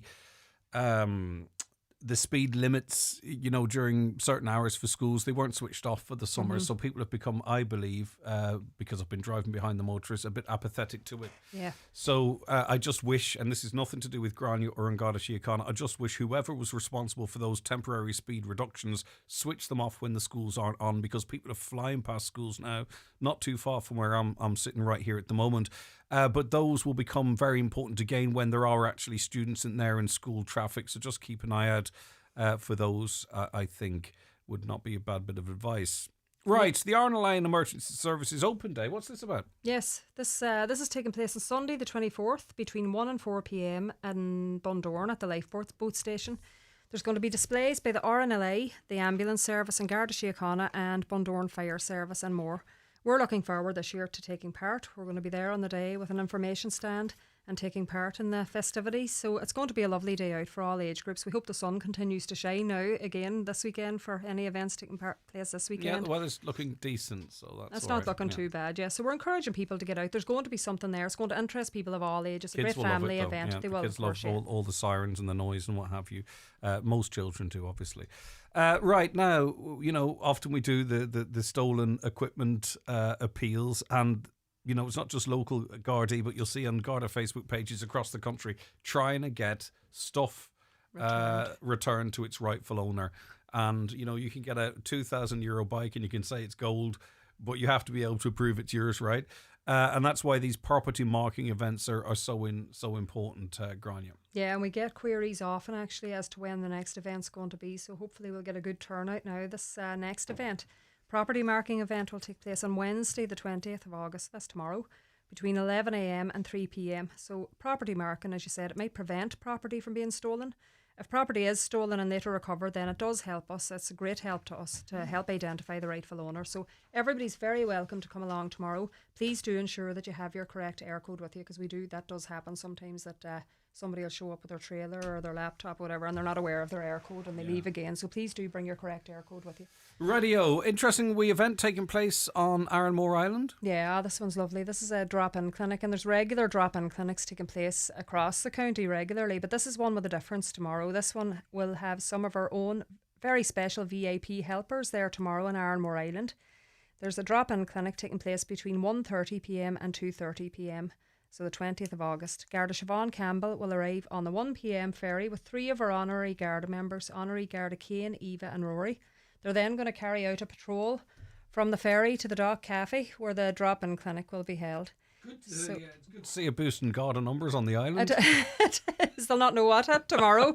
The yellow jackets everywhere. But no, we're asking people, it will be a regular drop-in clinic. Yeah. If anybody wants advice or information or to get their forms stamped and signed, they can do that. Particularly, not just Siobhan, but particularly the honorary Garda, Keane, Eva and Rory. I'm sure they'll get a lovely reception as well. I have no doubt that they will. So they will. They'll be delighted to see as many as possible drop in, and we're asking people to do that. If they have free 10 minutes or half an hour, please do call in and say hello to them, because they'll be so excited tomorrow, to be on island and be on patrol. And the ferry trip over and disembarking, it's going to be brilliant for them. And also too, but as Grania has already pointed out, maybe you need a form signed, some information on security or some advice on some matter, or you just want to run a couple of things past the Gardaí. They'll be there alongside the other Gardaí, that being the Little Blue Hero. So call in and say hello and give them a big Arranmore welcome. August 20th, that is tomorrow. Tomorrow, yeah. Okay, listen, thank you very much, Grania. Thank you. We do appreciate your time as always.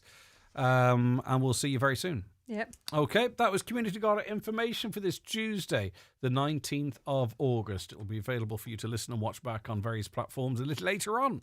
The Community Garda Information Slot is brought to you by Sheridan Security Systems, monitoring homes and businesses in the Northwest for intruder, fire, panic and medical signals. Call Sheridan Security on 91 26025. Watch the show live now on YouTube, Facebook and at highlandradio.com. The 9 till noon show with the Northwest Truck Fest, taking place this Saturday and Sunday on Neil T. Blinley Road, Letterkenny. Enjoy live music both days, family fun, the spectacular truck convoy and so much more. If you're aged 59 to 70, we will invite you for a free HSE bowel screening home test. Screening can help find signs of bowel cancer early, before any symptoms show, making it easier to treat. Are you worried about trees on your property? Northwest Forestry Services Ballybuffet are fully insured and have over 40 years experience in dangerous tree removal, tree felling, surgery and stump grinding. For peace of mind, call Northwest Forest Services Ballybuffet for a no obligation quotation on 913233. I'm at Dublin Airport Terminal 1 doing a survey. Oh, here's someone. Excuse me, do you mind if I ask you a question? How far did you have to park from the airport? Oh, that far. Did you know that if you'd taken an expressway coach, it would have been super comfy and so easy to book, and it would have dropped you right here at the door? Oh, you didn't. Oh well, next time. Bye. If you're going to Dublin Airport, book online at expressway.ie and get right to the door. Don't go the car way, go expressway. Way better. Nutria's Weanling Crunch is on promotion at your local Homeland. Buy 10 bags of Nutria's Weanling Crunch ATP and get one free, or €15 off per tonne in bulk. The Nutria's Beef ATP pack enhances animal performance through maximising rumen efficiency. T's and C's apply. For product details, contact your local Homeland or farm commercial specialist, or see nutrias.ie. Is your couch older than your Spotify playlist?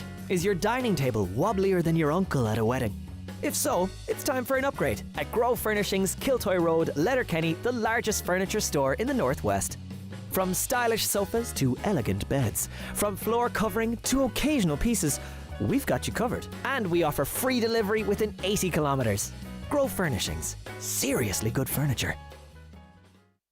The Northwest Truck Fest rolls back into Letterkenny this Saturday and Sunday on Neil T. Blaney Road. Enjoy live music and a truckload of family fun. This ad is sponsored by JD Recovery Services, Kilmacrennan and Donegal Town, 9139303.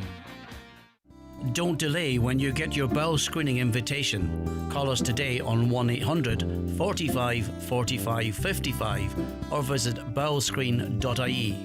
From the HSE. Right, so you heard earlier on the education officer, the Students' Union at UCD, is calling for more accommodation in Dublin. We did this, as I mentioned earlier as well, we did this last week or the week before, actually, it was, in the other direction, you know, students from around the country or indeed within the region looking for accommodation in Letterkenny, and we had a decent response to that, but they always need more accommodation. Matt Meehan is education officer, I mentioned, with the Students' Union UCD. Matt, good morning to you.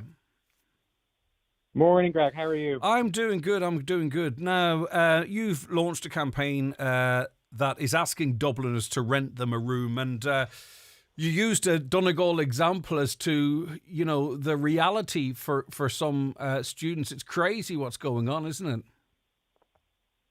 It really is. Like, to be honest, that was just one of the horror stories I've heard. The truth is that Dublin universities are a lot of the time the only option for many students around the country. In the example that I talked about earlier was a veterinary student from Donegal. Veterinary is the only option to do on the island of Ireland is in UCD. So if you want to do it and you're from Donegal, you're from Letterkenny, you better have either the money to pay for your Dublin accommodation or be willing to do your 4-hour commute every day. And unfortunately for some, the option is the 4-hour commute. But actually, and this is a wider conversation, and hopefully we're going to have a veterinary school up here shortly, but people are going to Eastern Europe because it's more convenient and cheaper to do it there than that commute. But more generally speaking, Matt, you're encouraging those down in Dublin to avail of the schemes that are there where they can make a few bob tax-free and perhaps, you know, use a room that they might have lying vacant in the house. Yeah, it's a win-win kind of for everybody in the situation. Students get the homes they need and are able to actually get educated. And on the other end is that you are able to make your 14,000 tax-free if you're renting 2 rooms. If you have the space, why not use it? For sure. What is the average rent, would you say? I'm not holding this to you, Matt, but anecdotally that students studying in Dublin from outside the county, of course, are paying. Because we know, you know, what the rental is for a family or what have you, or maybe students are trying to match that themselves. So the fact is that, especially within the Dublin market, that because there isn't enough purpose-built student accommodation, is that they're competing with the regular market. Because everybody is screaming for accommodation. So the minimum, like I know students paying like €1,200. That's average. That's on the high end of the average scale. Like you're looking at €800 to €1,200.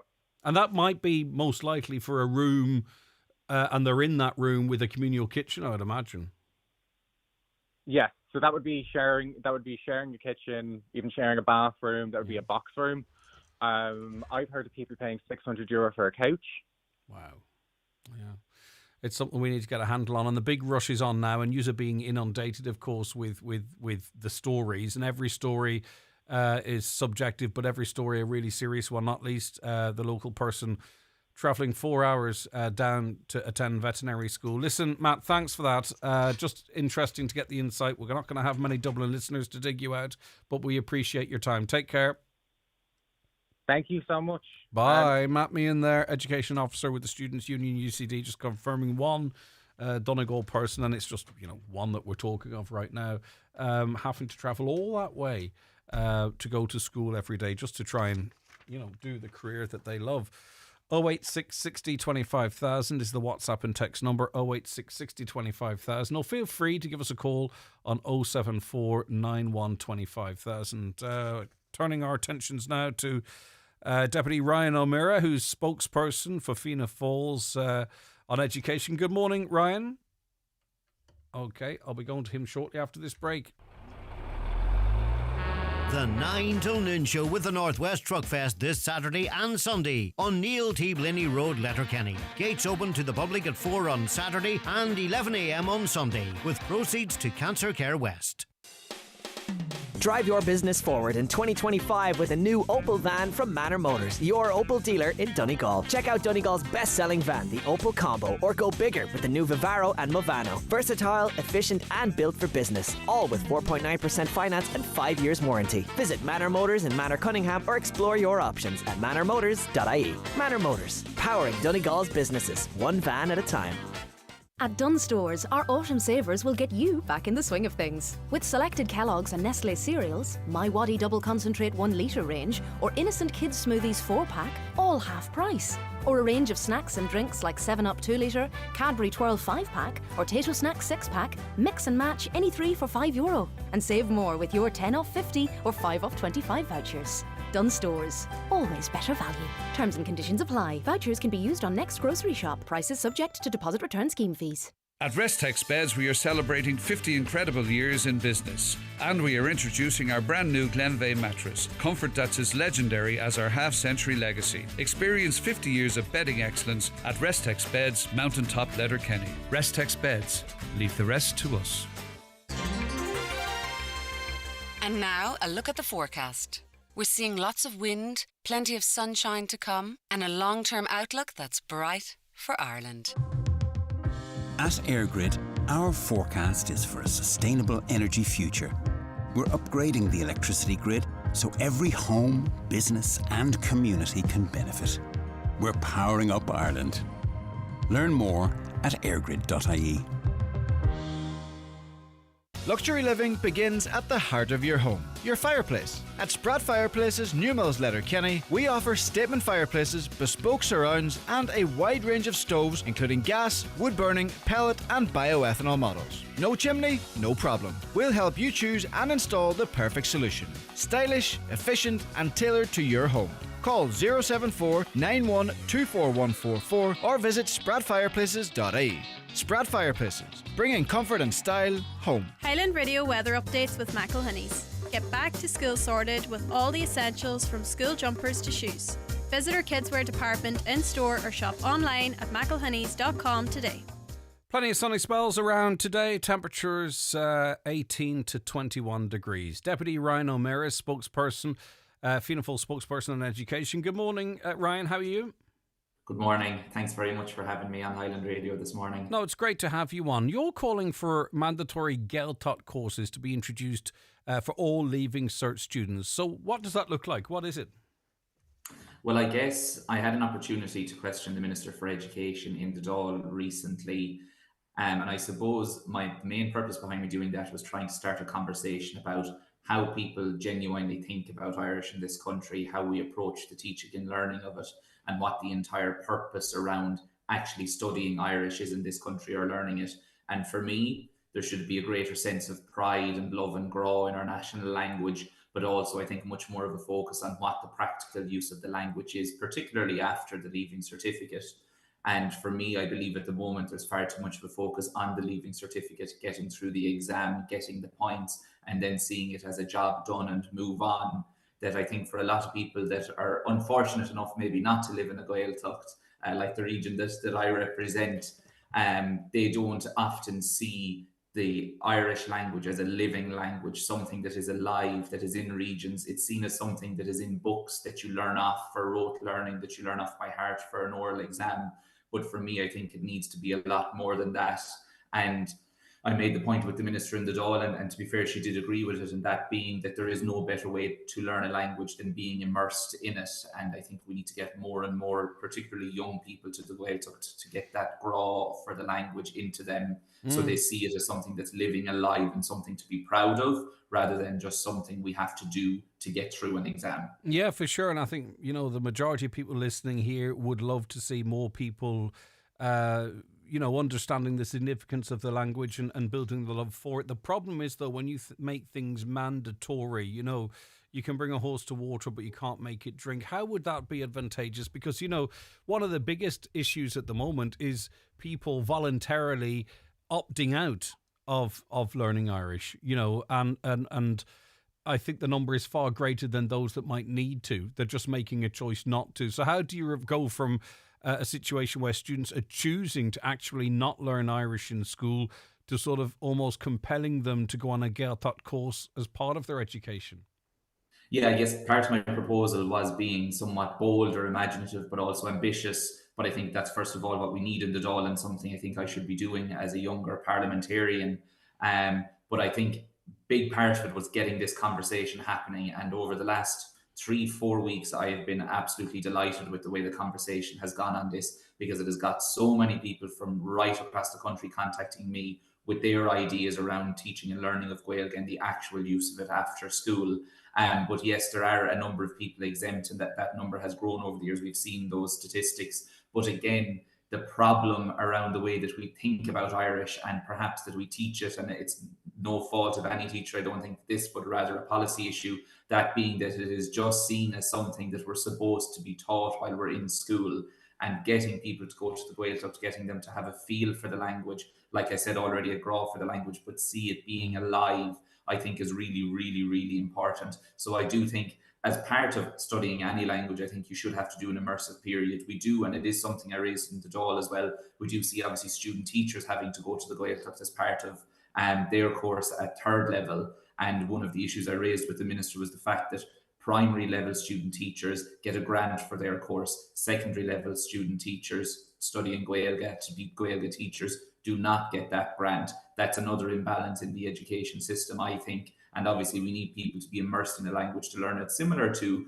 anyone that at second level might learn French or Spanish or German. Okay, they don't have a mandatory period abroad, but you often see, because of the way it's taught and because of the way people think about those European languages, they're more comfortable with going, visiting European countries and trying their bit of the language, possibly after secondary school or even while they're still studying it. You don't see that same reality or that same view of Irish among a lot of Irish students. Well, that's it. And to be honest with you, I think really you kind of identified where I'd see the issue, because they have a love of French or German and they want to go to where French and German people are. But the damage has been done here, I think, by the time they get to the Leaving Cert, because either they've opted out or they see it as a language that's not important and they can't do anything with. So surely, whilst it's good to be talking about it, and that's part of the reason you brought it up, you have also made a proposal, right? So that's not insignificant.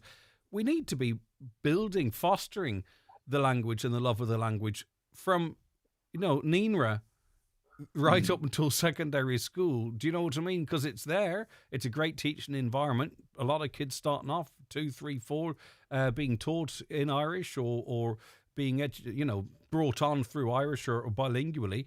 We need people to want to do something. I think when you compel something, Ryan, with all due respect, it actually almost puts young people off. We should have had that love built up so that they're screaming to get to the Gaeltacht. Yeah, and I do think that that is the approach to language that we need in general, but also part of what this conversation has been about. But what my entire purpose behind this policy proposal was that by the time you leave secondary school, you've had that immersive experience. That for the majority of people that don't go to the Gaeltacht, they, I think, in a lot of cases, don't see it as being a living language. There are a lot of people that I've spoken to and actually have spoken out in media since this proposal that think it is a good idea because they didn't come from a Gaeltacht area, but went to the Gaeltacht at some stage and got a different view of the language as a result of that. But rather than being a learning process, if you reference yourself, learning answers for the oral, learning a bit of text that you can just disregard and forget, like algebra in many cases. I'm not saying that's insignificant either. Teach it in a different way. Promote the use of the language rather than focusing on, punctuation or spelling or North and South Irish or whatever way you want to phrase it. Like just get people using the language, focus all our intention on that and not make it such a significant part of the leaving cert if you choose to do it. Just use the education systems as an opportunity to promote the language, not even sort of almost test people on it, if that makes sense. I'm not saying remove tests, but we know students don't want to engage with it in the numbers we want as it is now. Mm-hmm. Yeah, but and another part of it is the suggestion that has come out of the National Council for Curriculum Assessment that the oral exam could be reduced to 35% instead of a 40% rating. That is something I also don't agree with, because I think what we need to massively focus on is people's ability to be able to speak the language once they've left school and not have the answers learned off, go through the oral and then say, okay, that's a job done, I can forget about all of that. It's so much more than that. But I still fundamentally believe that an immersive experience is the most important way anyone can get a love for a language, an understanding of it, but also an ability to become fluent in it. So I am delighted with the response I've got to this proposal so far, but acknowledge the fact there's a huge amount of work to do in it, and that's why I'm bringing it forward at this stage to try and ask the department to look into the proposal, see what they can come back with, and see what response I'm getting from the public, which to date I've been happy to say is quite positive. All right, good stuff. Before I let you go, Ryan, obviously a lot of conversation and speculation about who's going to run for which party as president. I think Fianna Fáil and Sinn Féin are doing it right. I don't think they're dithering. I think you're far better off waiting later into the campaign and then launching your candidate. Just curious if you have a preference. Would you like to see your party run their own candidate? If so, who? Or would you like to see them go behind the likes of a Heather Humphreys or another? I guess the conversation is still ongoing within our party, and it is a very important conversation to have. We're obviously electing the head of state here. My preference would be for a Fianna Fáil candidate, and I think our party is working through that process at the moment, and I look forward to the outcome as well. Is there anyone that you would think, right, okay, that person I could get behind? I'm not looking for Fianna Fáil policy, just your own opinion. No, I think that the process is still going on within the party, so I don't think I'm at the stage yet that I'm willing to start naming names. I think it's important that people are interested. They come forward. But you don't have a personal preference at all. My personal preference is that Fianna Fáil run a candidate and we back that candidate and we win the election. All right, okay. Listen, thank you very much indeed. Take care. Deputy Ryan O'Meara, spokesperson, a Fianna Fáil spokesperson on education as well, keeping in terms of presidential candidates, keeping cards close to the chest. I think politicians need to just speak a bit more like, this is no disrespect to Ryan, but just have a chat. Let's have a chin wag. Let's speculate. Who could it be? Who would you like? But I do understand he's keeping his cards close to his chest, and if he did mention a name, it could be picked up, I suppose, and then put as a headline somewhere. But I think politics generally, just speak frankly, and let's have a chin wag, as I say. If Irish isn't made compulsory in Ireland, says a listener, how will the language be kept alive? I think it'd be kept alive by embracing it, not treating it as a subject that your leaving cert can live and die on. That, you use the language, it's taught in school, and it's cool, and we use influencers, and we stop making it a choice whereby I'm going to do a second language. What should it be? Let's not use Irish as a second language, I don't think. Let's teach it in association with the learning system. If people want to do it very seriously and then go on and study, I know people that studied third level in Irish, that's fine, no problem if you want to be elite and go that way, but I think we need to just use the teaching opportunity. The same way we need to use school to teach people responsibility on the roads. I think that's very important. But let's sort of maybe move the language into that space whereby, it's fun to use at school rather than it being maybe a deal breaker in what you want to do with your career. I'm trying to articulate something and I'm not sure I'm doing it very well. A caller points out that the Gaeltacht is about so much more than just the language. Of course it is. It's a great experience for young people to develop emotionally and experience being away from home. But like transition year, for an example, it's not for everyone. And as soon as you make something compulsory, then it gets a bit controversial. A caller says Simon Harris and Micheál Martin would do more good staying at home and sorting things out. Mental health services not able to cope, true lack of staff, TUS are the same, and lots more needs fixing. The two of them are only minions on the world stage. The big powers don't need them. But you see, you're playing down our potential role on that world stage. Yes, of course, domestically there needs to be issues but resolved. But we could have, and we should have, in my view, positioned ourselves, properly, even politically neutral, and use our position to thrust our way onto the world stage as peacemakers, maybe. Greg, I know you don't normally do requests, but I do actually. I do requests after 10 every single day. Greg, I know you don't normally do requests on your show, but I would be grateful if you could play Lanigan's Ball for Two Confused Politicians. That I can't do, but I see where you're going forward with it. Heather Humphreys and Sean Kelly are at a crossroads in life and don't seem to know which way to turn. It could happen to any of us. Okay, thank you. I think it would be a good idea to make it compulsory for children to wear high-vis jackets when entering and leaving the school. It'll get them used to wearing them. Again, another, by coincidence, another way of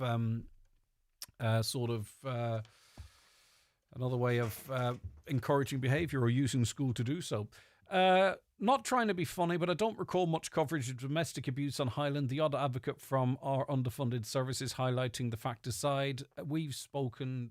I don't want to get defensive on such a serious issue, but we actually have production meetings here where we decide, can we discuss that again, because we discuss it with such frequency, and that is me being completely honest with you. Last week alone, we had half an hour with Lifeline in a shown. Letterkenny Domestic Abuse Services. We speak to them regularly. We speak to An Garda Síochána. We speak to victims of domestic abuse. And we use every opportunity to highlight it. Obviously, it's not something you can talk about every day, but I'll tell you, there's not another radio show in the country, I don't believe, and I can't verify it, of course, that would spend as much time talking about domestic abuse and the impact it has on people and children. In relation to the domestic violence figures this morning, just to remind the public that the contact number for Inishowen, Lifeline Inishowen, is 074 937 3232. They're your first port of call. Reach out to them. They know how to deal with these situations and can get you out from the situation that you might find yourself in. The 9 till noon show with the Northwest Truck Fest, taking place this Saturday and Sunday on Neil T. Blinley Road, Letterkenny. Enjoy live music both days, family fun, the spectacular truck convoy, and so much more. Highland Bakery brings the magic to your morning tea break. Golden scones, still warm, soft in the middle and impossible to resist. Look for the packet with the rabbit on it. Fresh from the oven to your local shop. 25 years of Highland Bakery. Oh, the next bus isn't for another half an hour. Fancy a Mawam? Ooh, they're so chewy. Yeah, the chew lasts longer than 100 long jumps on the longest day of the year. Yeah, it lasts longer than a slow motion replay of a tortoise running a marathon. Longer than the longest Long John's been worn by Long John Silver. Longer than Long John Silver wearing the longest Long Johns while longing for his long-haired lover from Longford. Easy for you to say. It isn't. With Mawam's longer-lasting chew, it's easy to choose fun. Chew Mawam. Welcome to Cherrymore Kitchens and Bedrooms in Donegal Town. Discover affordable luxury with their bespoke fitted furniture solutions. With almost 30 years of serving Ireland and the Northwest, we're your trusted experts. Visit us Monday to Friday 9 a.m. until 5 p.m. and on Saturdays from 9 a.m. until 3:30 p.m. Book your free consultation today on 074 972 5822 or visit cherrymore.ie. Cherrymore Kitchens and Bedrooms, where affordability and luxury combine. New this week in Home Store and More. All home office desks and chairs are all half price, but better hurry, because when all our half price home office desks and chairs are gone, they're gone. Also, all toilet seats are still all 33% off, and all pet beds, toys and accessories are still all half price. But when all the 33% off toilet seats and all the half-price pet beds, toys and accessories are gone, they're definitely gone. Drop by your local Home Store and More. Visit us online at homestoreandmore.ie. Home Store and More. A happy home. 75 years ago, SEAT set out on a journey to create cars that move people in every sense. From the iconic Ibiza and Leon to the family-friendly Arona and Ateca SUVs, designed with style and practicality for those who expect more. Now to celebrate, you can avail of exclusive offers across the SEAT range at our 252 sales event this June. Find out more at your local SEAT retailer or visit seat.ie.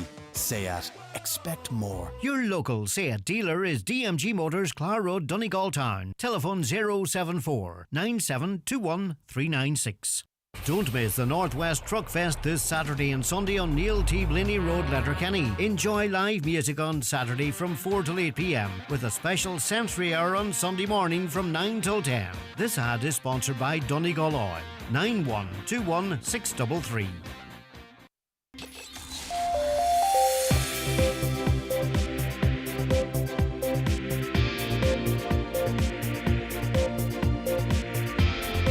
The county's #1 talk show, The 9 till Noon Show on Highland Radio.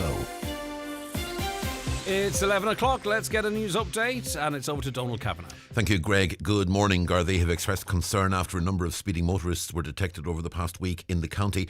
2 drivers were arrested because of their speed. One detected by Garda in Milford was doing 165 kilometres an hour. The other arrested by Garda in Letterkenny was doing 173 kilometres per hour. Also over the past week across Donegal, 8 drivers were arrested on suspicion of drink driving related offences. 2 were detained on suspicion of drug driving. And Garda and Donegal are investigating 2 road incidents in the county over the past number of days, one of which involved a car being abandoned. It happened in Killygordon on Sunday night last. 3 males fled from the scene. The other involved a vehicle which caused substantial damage outside a school in Creasla in the early hours of yesterday. The vehicle didn't remain at the scene. More details on both on our website, highlandradio.com. Both Sean Kelly and Heather Humphreys have confirmed they will seek Fine Gael's nomination for President. The Ireland South MEP and former Social Protection Minister both will battle it out for the party's approval. They both declared their intentions within an hour earlier this morning. For the 4th week in a row, there's been an incident at the Lurgy Brack ESB substation outside Letterkenny. The most recent incident occurred between 6 on Monday, August 11th and 8 a.m. the following morning. The site was entered and 10 feet of copper cable was stolen. No damage was caused to the property. Garda urging anyone who was in the area and saw anything suspicious to come forward. There's been a 6% increase in the number of planning exemption applications received by Donegal County Council to convert commercial properties into new homes. Planning exemptions were introduced in 2018 to remove the requirement for planning permission for the conversion of certain types of properties into residential units. And there are calls for a one-way system to be established in the vicinity of Shrove Beach near Greencastle. The calls come from Ronan Gallagher of the We Greenway Initiative. He says such a system was implemented in part of Kerry recently and has proved very successful. Last weekend saw the most recent in a series of incidents where the road at the beach was blocked to the extent that buses and other large vehicles couldn't get through. Mr Gallagher says there needs to be a multi-agency approach to tackling this, including input from Donegal County Council, Garda and the local community. And we're back with headlines again at 12 noon. Donald, thank you very much indeed. We'll be back with more after this short break. Aldi's back-to-school lunches get 10 out of 10 for value. There's a whole range of tasty things to choose from, including bake-at-home white rolls, 4 for 95 cents, wafer-thin ham at the wafer-thin price of just $1.49. And 100% fruit kids smoothies, $2.49. Tell you what, someone's done their homework. Good food, good mood. From Aldi, while stocks last.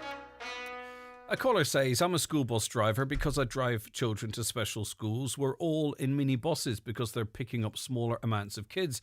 According to Bus Éireann, I can't drive that mini bus anymore, yet I own and drive a 7-seater. Surely I'm within the law to drive. That's all that matters. Plus, I'd say at my age, I'm a more careful driver now than ever before.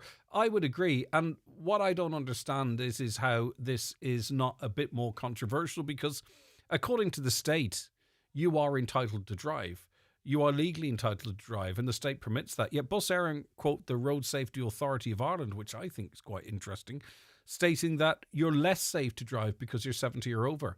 So you're legally allowed to drive a bus, doing other stuff, according to the state, the rules of the land, effectively. But Bus Éireann, they're quoting external studies and the Road Safety Authority saying you're not safe enough to drive children. Like, surely that is open to challenge, whereby a company's policies do not align with at least the spirit of the law for the land. Does that make sense? I'm not sure who might challenge it, but it certainly seems open to challenge. Maybe it's happened already in the past. E-scooters annoy me, and the Gardaí don't seem to do anything to stop them on our pavements, and you're not allowed to carry bags on them. One passed me yesterday on the pavement carrying 2 large bags. If new rules are made, why are they not implemented? Thank you for airing my views. Well, they're not allowed seats either. They're not allowed to exceed a certain wattage or speed, and it is a free-for-all. I don't like seeing them on the road either, to be honest. I don't think they appear safe at all to me, but that's the rules of the land and people can use them, but they don't. You see them, even as I drive down from here, people coming up the wrong way on the footpath on scooters. That's illegal. They shouldn't be allowed to do that. But Gardaí can't be enforcing that left, right and centre, because I think they'd be dealing with that almost every day of the week. But anyway, maybe they should be. I don't know. Let's stay on the roads. Road safety. There's a few factors. There's driver behaviour. There's the condition of the vehicle. But there also is, of course, engineering elements to this. The road itself, or what might be along the road. William, good morning. Good morning, Greg. All right. What's the issue you want to raise with us this morning? Well, you know the road that goes up over the hill under Rafo, you're in Rafo a couple of weeks, maybe you went up that road. Mm-hmm. Mungore. Mm-hmm. The forestry was taken down there in January, was it Storm Owen, wasn't it? Was the big one. And a lot of it was taken down, but the issue I have with it is the cousin, he went across the road to the guy that's felling the trees, and he's German, so he didn't speak English, but he's got him on contact then with a guy from America, and they said that they left the row of trees along the road, and them trees now are they're just a pure danger. Like if somebody's going to get killed. But before we get to that, the reason they weren't cut down is an interesting one. Yeah, well, the reason why they weren't cut down, from what he got from the American, was they were planted because they're along the roadside, and because there's wires there, electric wires. Now I think it's only a phone wire, but that's the reason that the guy on the phone said that they weren't being cut. Now, I don't know, but health and safety and all these things, you need a safe pass to do anything nowadays, and at the end of the day, they shouldn't have planted them there if they can't cut them. It's a problem of their own. It's a problem of their own making. You've planted trees where you can't cut them down. Well, this is it. This is exactly. I mean, they're going to have to get on tree surgeons, because at the end of the day, that last storm, Flores, was it there? The name of it, I think. And I mean, there were no serious ones at that time. And the cousin, he went out. He was up at 8 o'clock in the morning, and come 9 or 9:30, then there was a tree down across the road. Now that road is very busy for computers going to work, and the school's starting up now and things again. We're coming into that bad weather, and these roads, there's about 20 big tall fir trees along that road there. Are they? Do you think they're more exposed now, William, to storms? I'm not sure how close the trees that were felled were to them, but are they more exposed now to the winds, I wonder? Oh, this is why I'm worried about it, is because they're really exposed now because they haven't got the shelter of the other ones behind. And not only that, Greg, the trees that fell out on them before have left them all weakened. Like they're obviously going to be a lot weaker than they would usually anyway. And as I say, they're a death trap. Like there's something serious going to happen up along that road. Yeah, and as you say, school buses, commuter traffic going up and down there. It's a busy old road. At the time of year, we expect to see more strong winds. Yeah, well, again, we'll go back to the issue. They brought on a track digger, and they read the opening as you drive in, so that the lorries can get. They made that wider. He come with a big blade on and opened that up, so the lorries don't get scraped or that going on. And I can't understand for the life of me that forestry's been going 25, 30 years, and the farmers have to trim their hedges every year. And these guys here come that day with this big machine. They've got, birch trees and all different types of trees planted along the face of the forest. Anyway, they've never been trampled in 25, 30 years. Now I go up and down that road, I have a van there, and there's big branches hanging out, and I thought the windscreen was on top of me the last day because they broke a branch off of that last tree falling out, Yeah. And that's I don't know who owns the forest there, or who do you contact. Is it the council, or who? This is the last can't seem to, because some of it's private owned and some of it's. Well, you see, the thing is the warnings. Well, whoever owns the land, as you know yourself, William's responsible for it. It sounds to me like at least one of these trees is going to come down. It's going to take wires with it. Surely the solution would be preventative. If you're cutting other trees, you just don't leave some because it's too awkward. I mean, that's no. Well, you definitely don't leave them as exposed as you said, Greg, as they are there now at the minute, because that wind blows in that strong gale wind blows in that direction of the road, and these trees, I can guarantee you, are going to come down in the next big storm that we have. I can guarantee it. Yeah, well, it's noted now, so we have the location, we have the warning. Let's hope it doesn't come to pass, as you say. With commuter traffic, school traffic. It doesn't have to fall on something to cause the damage. People can crash into it or whatever. Right, William, noted. We'll, as you know yourself, it might be difficult to find out who owns what, but we'll put our feelers out and see what we get. Thanks for your time, William. Yeah, that would be great. Thanks very much, Greg. Safe travels. Good to have you on, William. I was actually in Refo on Saturday night as well. Colleague of Ashleen's, Aoife, celebrating her 30th birthday in the White Horse. Lovely wee spot, and a great day, and happy birthday, of course. So I've never had a Refo, it seems, this weather. Right, let's go to Councillor Micheál Colm McGillen-Aspig. Good morning to you, Micheál Colm. How are you? Morning, White. Greg is at Obituary. Myself and my colleagues, Dennis McGee and John Hamus, the three of us are here fighting amongst ourselves. Good stuff. Arguing over deers. Excellent. Now, deers are a funny old thing because they're big animals, they're beautiful, they're splendid. I love to see them about, but unfortunately, it's our fault. Really, we've planted roads through their natural habitat, or we haven't done enough to control their numbers. And I'll tell you, they're a big old thing if you're unlucky enough to hit in a vehicle, Micheál. Yeah, unfortunately, the other morning, around 5:30, I came on a woman going to her work, and just right across the road, a deer bounced off the car and wrecked the car, and the deer's dead. And the woman, I was fairly shook up, and really, really unfortunate, because a pretty new car, and the poor deer itself, and and I know that, like, myself and Dennis and John were just talking about it there, and John was saying to me, like, that the last couple of years he's been flat out asking for signage to be put up along the area, and we do know the spots that the deers do cross, and roughly within half a mile, and I think John's request is a fair request, and it's just not been adhered to. Now, I'm not going to come on here now and pretend I have any answers here. I'm not an expert. It's the ones out in Glenbehead that knows what they're talking about, and have had a few meetings with them in relation to this and other things, but I know it's kind of very divisive, and it splits people. Like, do we call for a cull, and then others would say no, don't. Well, you see, the problem with it, there's two things going on. Firstly, last year we culled just shy of 3,000 deer in Donegal. 2,704. So 2,704 deer in Donegal were culled last year. The problem is we don't really know what the deer population is. There's never been a proper sort of census in relation to that. So that's a lot of deer. I mean, 2,704 is a lot of deer. Is it fencing? I mean, because how do we share the space with them? Greg, how do you? I don't know. I don't know. How do you?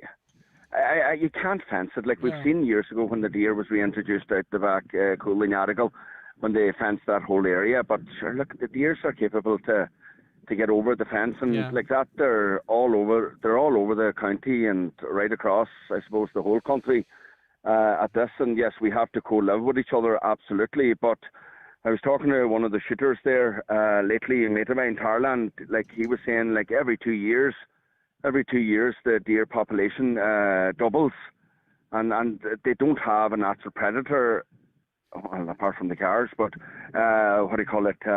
But I think I'm not sure if your mate would have any insight into this.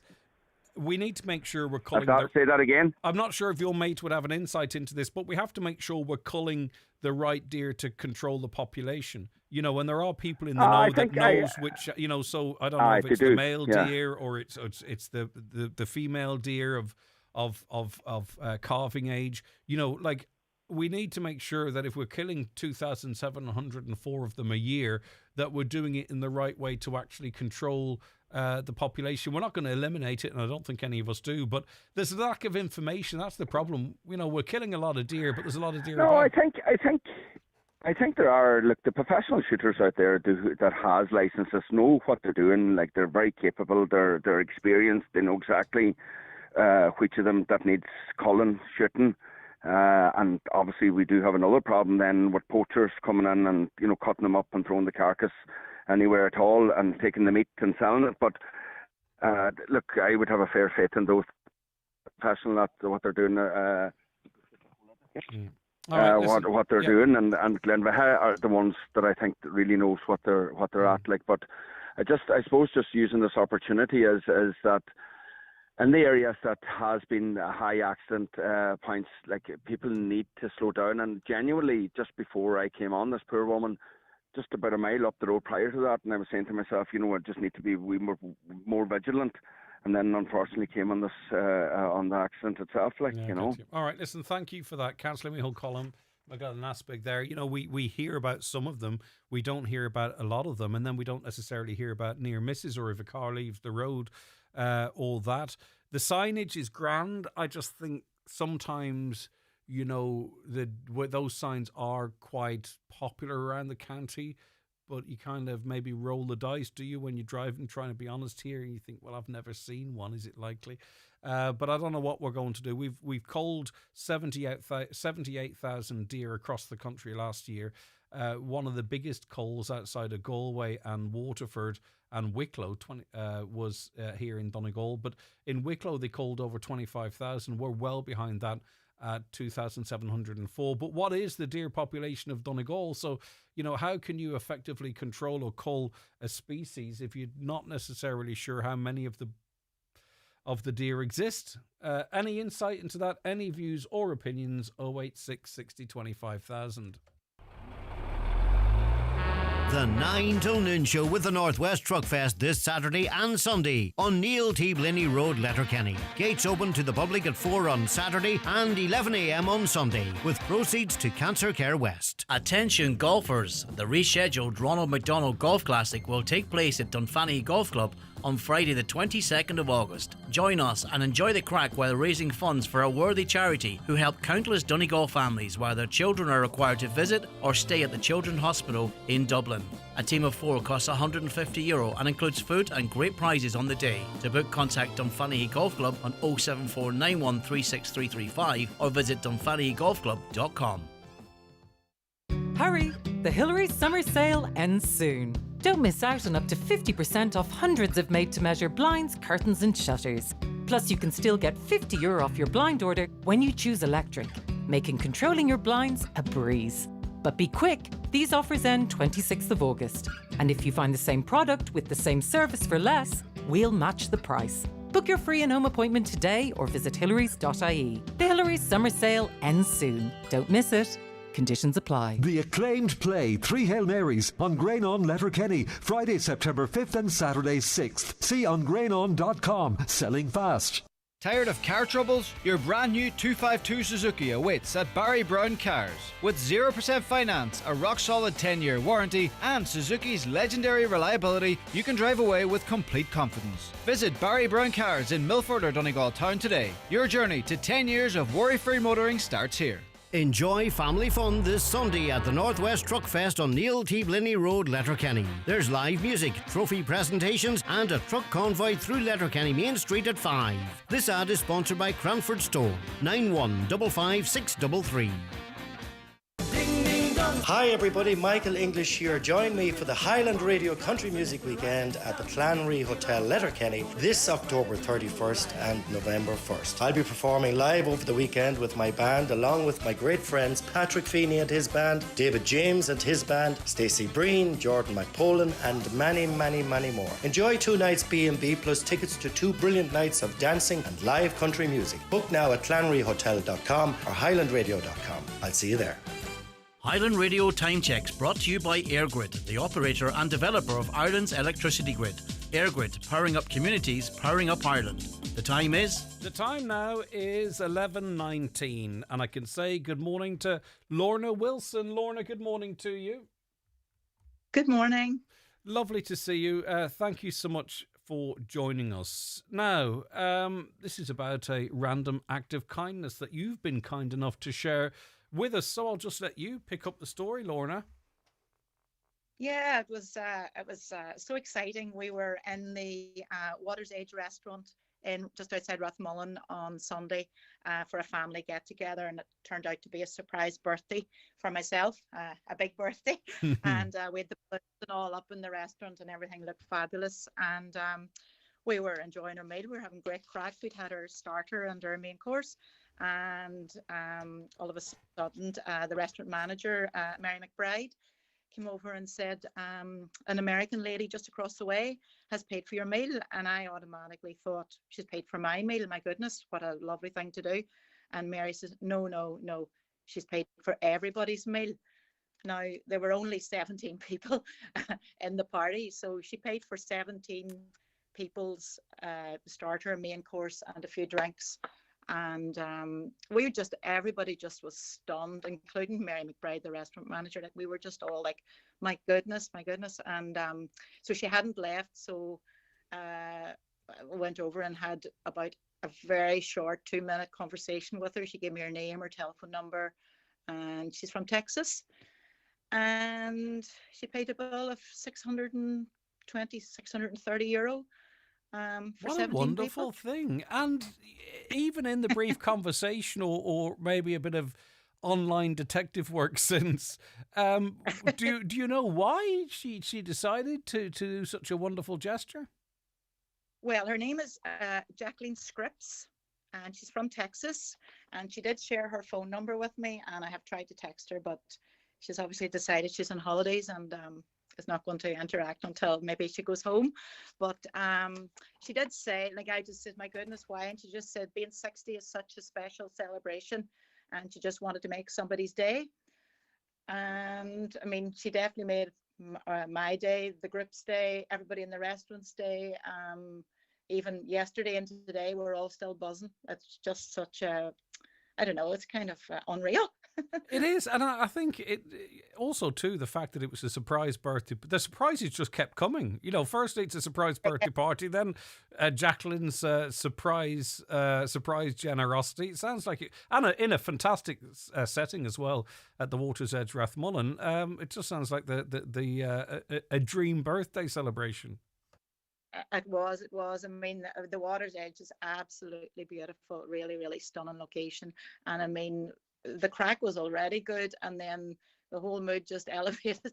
And I mean, I think even yesterday and today, anybody that I've spoken to or, you know, shared the story with, they automatically become elated as well. You know, it's such a high energy and overwhelming and feel good factor that you get from somebody doing something like that, and even telling somebody good news in the world just seems to uplift the person you're telling. So it's just been a very, very, very positive start to the big birthday.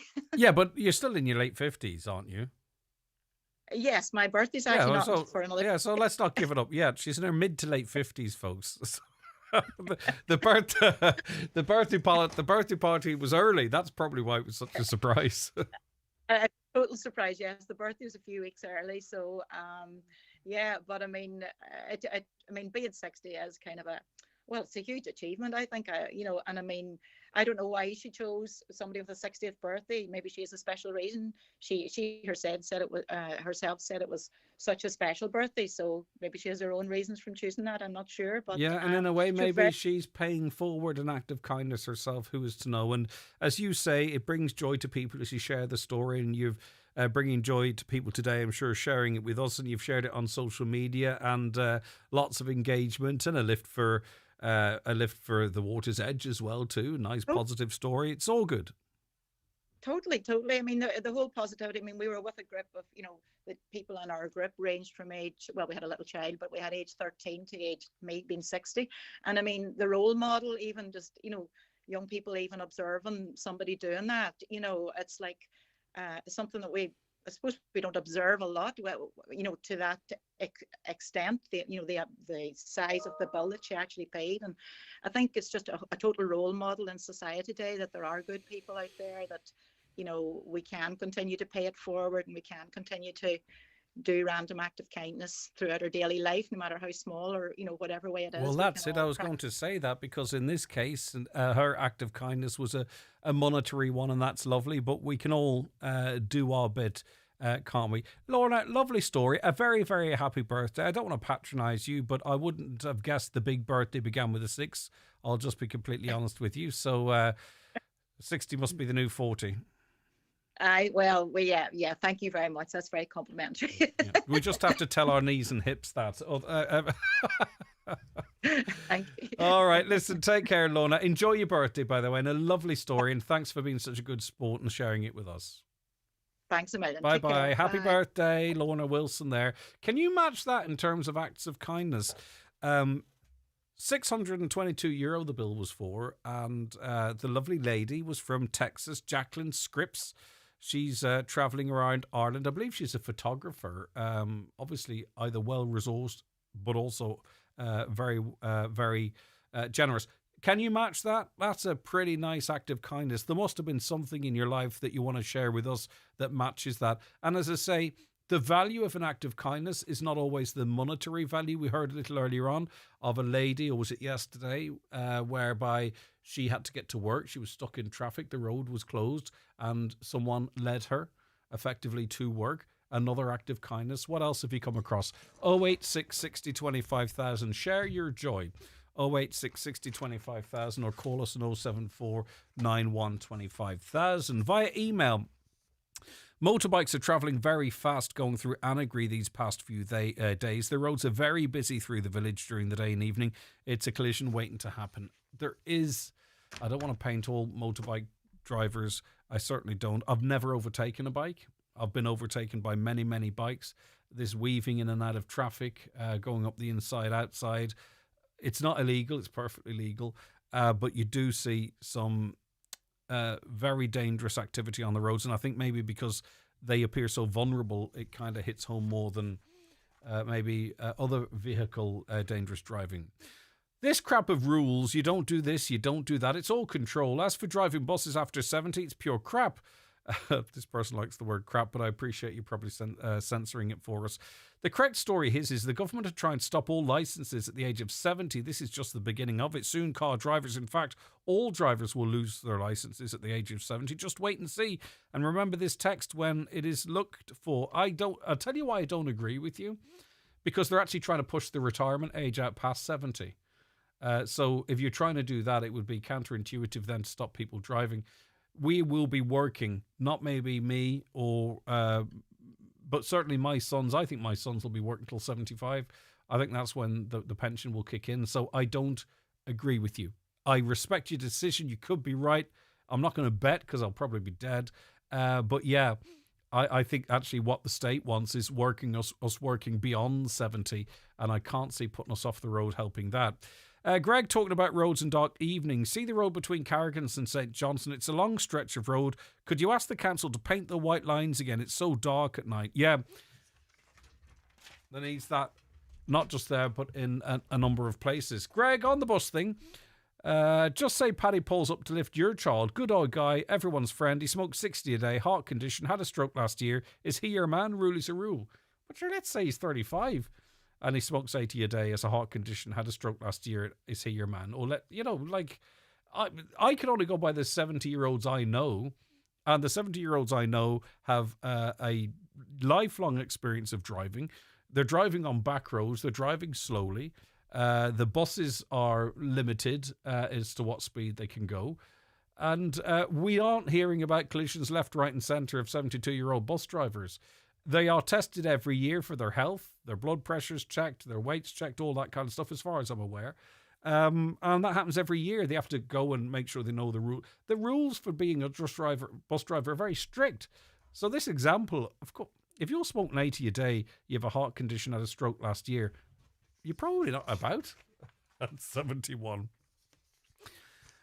I believe all the countries represented at that table have an ability to help Ukraine security-wise. We're a neutral country with no real army to step in to help Ukraine against Russia. My thoughts could be wrong. Your thoughts aren't wrong. You could be right. No one knows the answer to that. We'll probably end up, though, having a role in the security of that country alongside the other countries. Right. Back with our next guest after this really short break.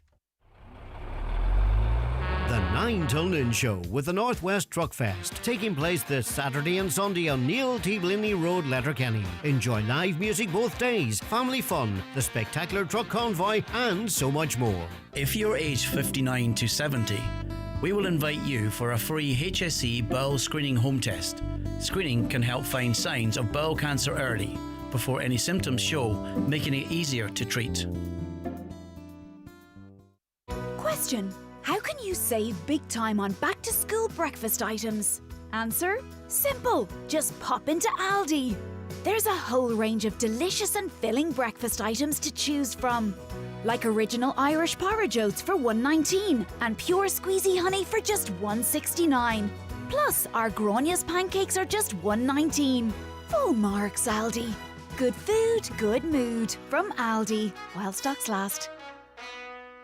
They say time equals money, so spend your money where you spend your time. No matter what your preference is, Cooney's Home Interiors has something to suit every taste and budget. With our extensive range of home furnishing to fit every room and style, from mattresses and beds to rugs, mirrors and suites of furniture. Visit us in store today and see for yourself what Cooney's have to offer, and let us help you make your dream home a reality. Cooney's Home Interiors, Letterkenny Retail Park. Huge range, great prices.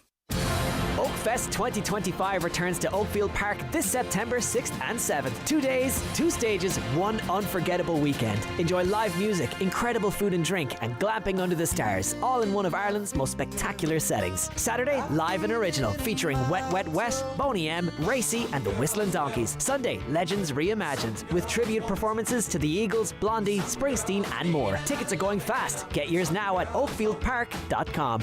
The Northwest Truck Fest rolls back into Letterkenny this Saturday and Sunday on Neil T. Blinley Road. Enjoy live music and a truckload of family fun. This ad is sponsored by JD Recovery Services, Kilmacrennan and Donegal Town, 9139303. Don't delay when you get your bowel screening invitation. Call us today on 1-800 45 45 55 or visit bowelscreen.ie. From the HSE. We have had some amazing artists in this county this year, and even more to come. You hear Wet Wet Wet are coming up at a different function. Nick Kershaw's knocking about the place.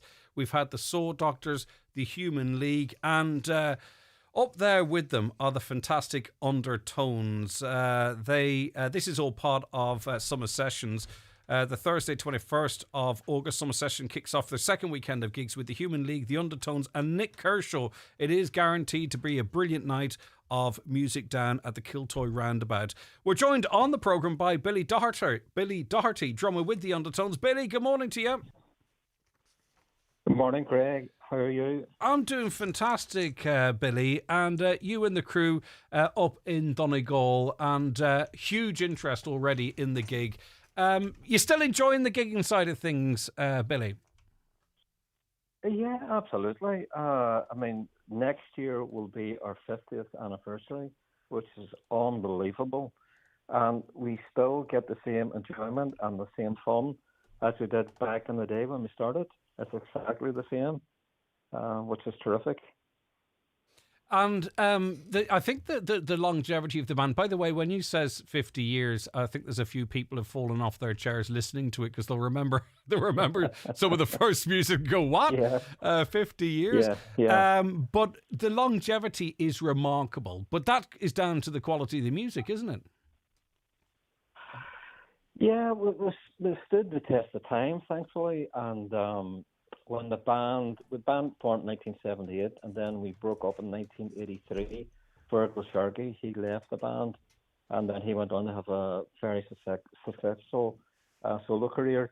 But we reformed around about 1990 with Paul McClune, Paul replaced Fergal, and we haven't stopped since. So every year it gets better and better, and the audience can vary from quite young to quite old. I've been very fortunate. One of the best things about playing with the band is I've gotten to meet all my kind of drum heroes from the time I met Paul Cook from the Sex Pistols and Rat Scabies, who's called Chris Miller from the Damned, and I had these guys' posters on my bedroom wall when I was a teenager, and now I'm 67. I'm meeting these guys for the first time, and it's like I'm meeting the heroes, and it's terrific. I was going to say, they say never meet your heroes, but you're not disappointed. But of course, such is your skill set, Billy, and how popular and famous the band is. I'd say a lot of those drummers are feeling the same in reverse on another radio station somewhere. They're saying, I got to meet Billy Doherty of the Undertones. Not at all. I mean, these guys kind of influenced my drumming.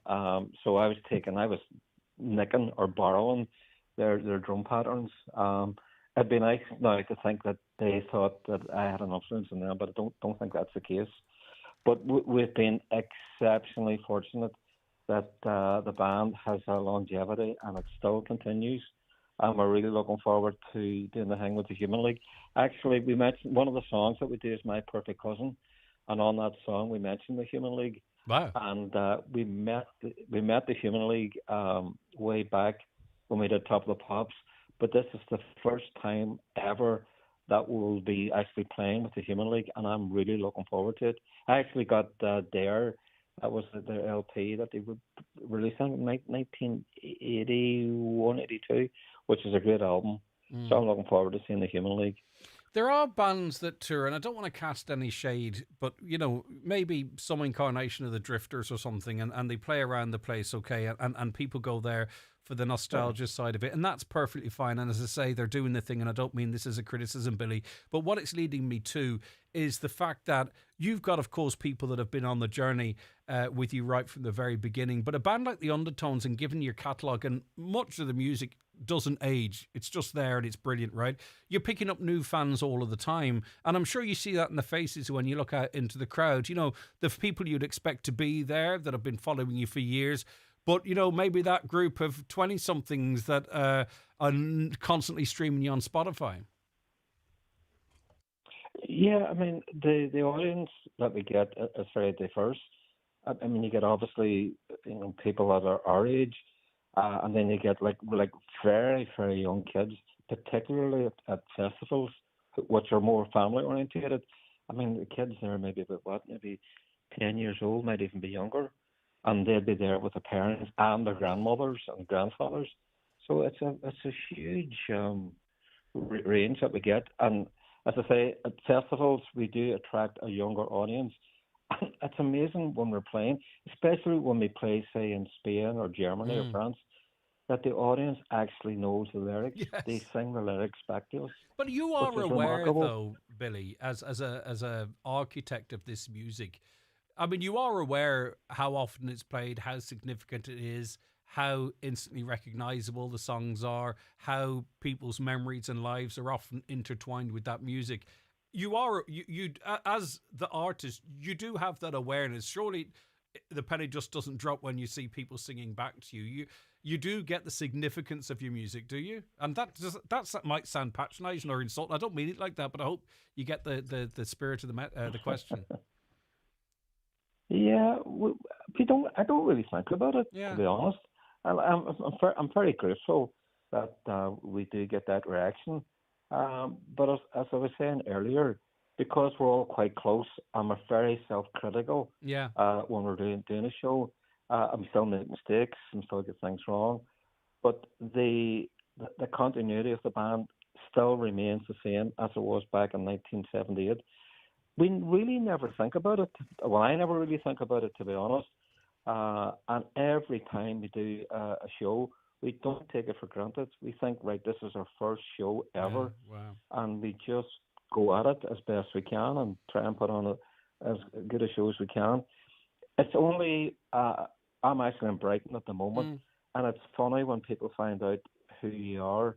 I mean, they are, like today I had to see a doctor in Brighton, and the doctor was asking da-da-da-da-da, and I told her, and she was absolutely gobsmacked.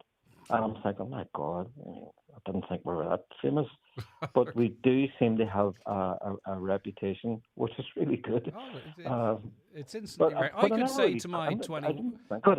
say to my 20-year-old, I was interviewing Billy from the Undertones today, and he would go, "What? The Undertones? That's the." They say youth is wasted on the young. Billy, is there anything? Is there anything you would do differently in the last 5 years, or does everything happen for a reason? Or I mean, maybe you as an individual, collectively, when Teenage Kicks just kicked everything off, so to speak. But do you look back on those first 5 years? I suppose you've got this amazing reincarnation since, and think we could have done that, we should have done that, we missed that opportunity, or we didn't fully enjoy maybe what was there at that time. I don't know. Do you reflect on it at all, or are you future focused? Not really. The only time that I really reflected on the strength and the importance of Teenage Kicks is whenever John Peel was a really famous Radio 1 DJ. So he kind of championed the band and whatnot. But unfortunately, whenever John Peel died, the band went to the funeral for John Peel. Now, Fergal had a solo career at this stage, and the church was a beautiful, picture box church in Stowmarket in England. And we went to the eulogy. We went to the funeral for John Peel. And I looked behind me, and there was Robert Plant and Jimmy Page of Led Zeppelin. I was thinking, my God Almighty, we're in real rock and roll royalty here. Yeah. So anyway, they had the eulogy for John Peel, lifted up the coffin, and was carrying the remains of John down the aisle. And Greg, they started to play Teenage Kicks. And I was thinking, this is so strange. And he got really hooked up. I took my eye from Michael straight ahead. I'm getting the church singing Teenage Kicks. Unbelievable. That's the time that I really kind of understood the significance of the song.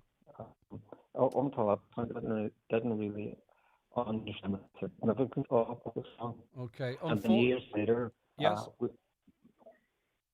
That's right. Go ahead, there. Greg. No, I was just going to say the line's breaking up a little bit if you've moved location, because I'd be very interested to hear this. The add-on to this years later. Yeah, years later we met John Peel's wife, and she invited us to Peel Acres, where he would do his show from. And I never realised this. John O'Neill, who had written Teenage Kicks, he had given the original handwritten lyrics of Teenage Kicks to John Peel, and there it is in a little glass case in his house, which I never realised. So obviously John Peel, being quite middle class and quite privileged, that record really touched him in a really profound way that I didn't realise. And there's like 5 guys from the Bogside, basically, in Craigan, had the song and had such a profound impact on John Peel. It was remarkable. And because we had such a high regard for John Peel, that made things even more important to us. But I have to say, with the band, I fulfilled my ambitions quite quickly. So anything after that was like a bonus.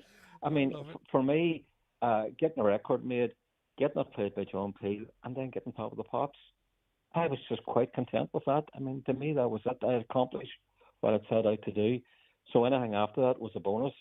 And thankfully, we've stood the test. Yeah, and then this bonus of, again, sort of this playing with the Human League on Thursday, a bit of history, and they're contained in your lyrics. Listen, it's been wonderful speaking to you, Billy. Thank you so much for joining us. Continued success, and you're such a lovely, down-to-earth person. And, you know, your John Peel story actually relates to an earlier question about if you realise, if you be conscious of the impact you have on people, because there are, you know, potentially thousands of John Peels listening to us right now, if that makes sense. Listen, Billy, the setting is gorgeous. I don't know, you're really going to enjoy the venue, actually. The crowds are raving about the setup, so it's going to be a great place to play. It's going to be a great night. Thank you so much for your time, Billy. God bless you.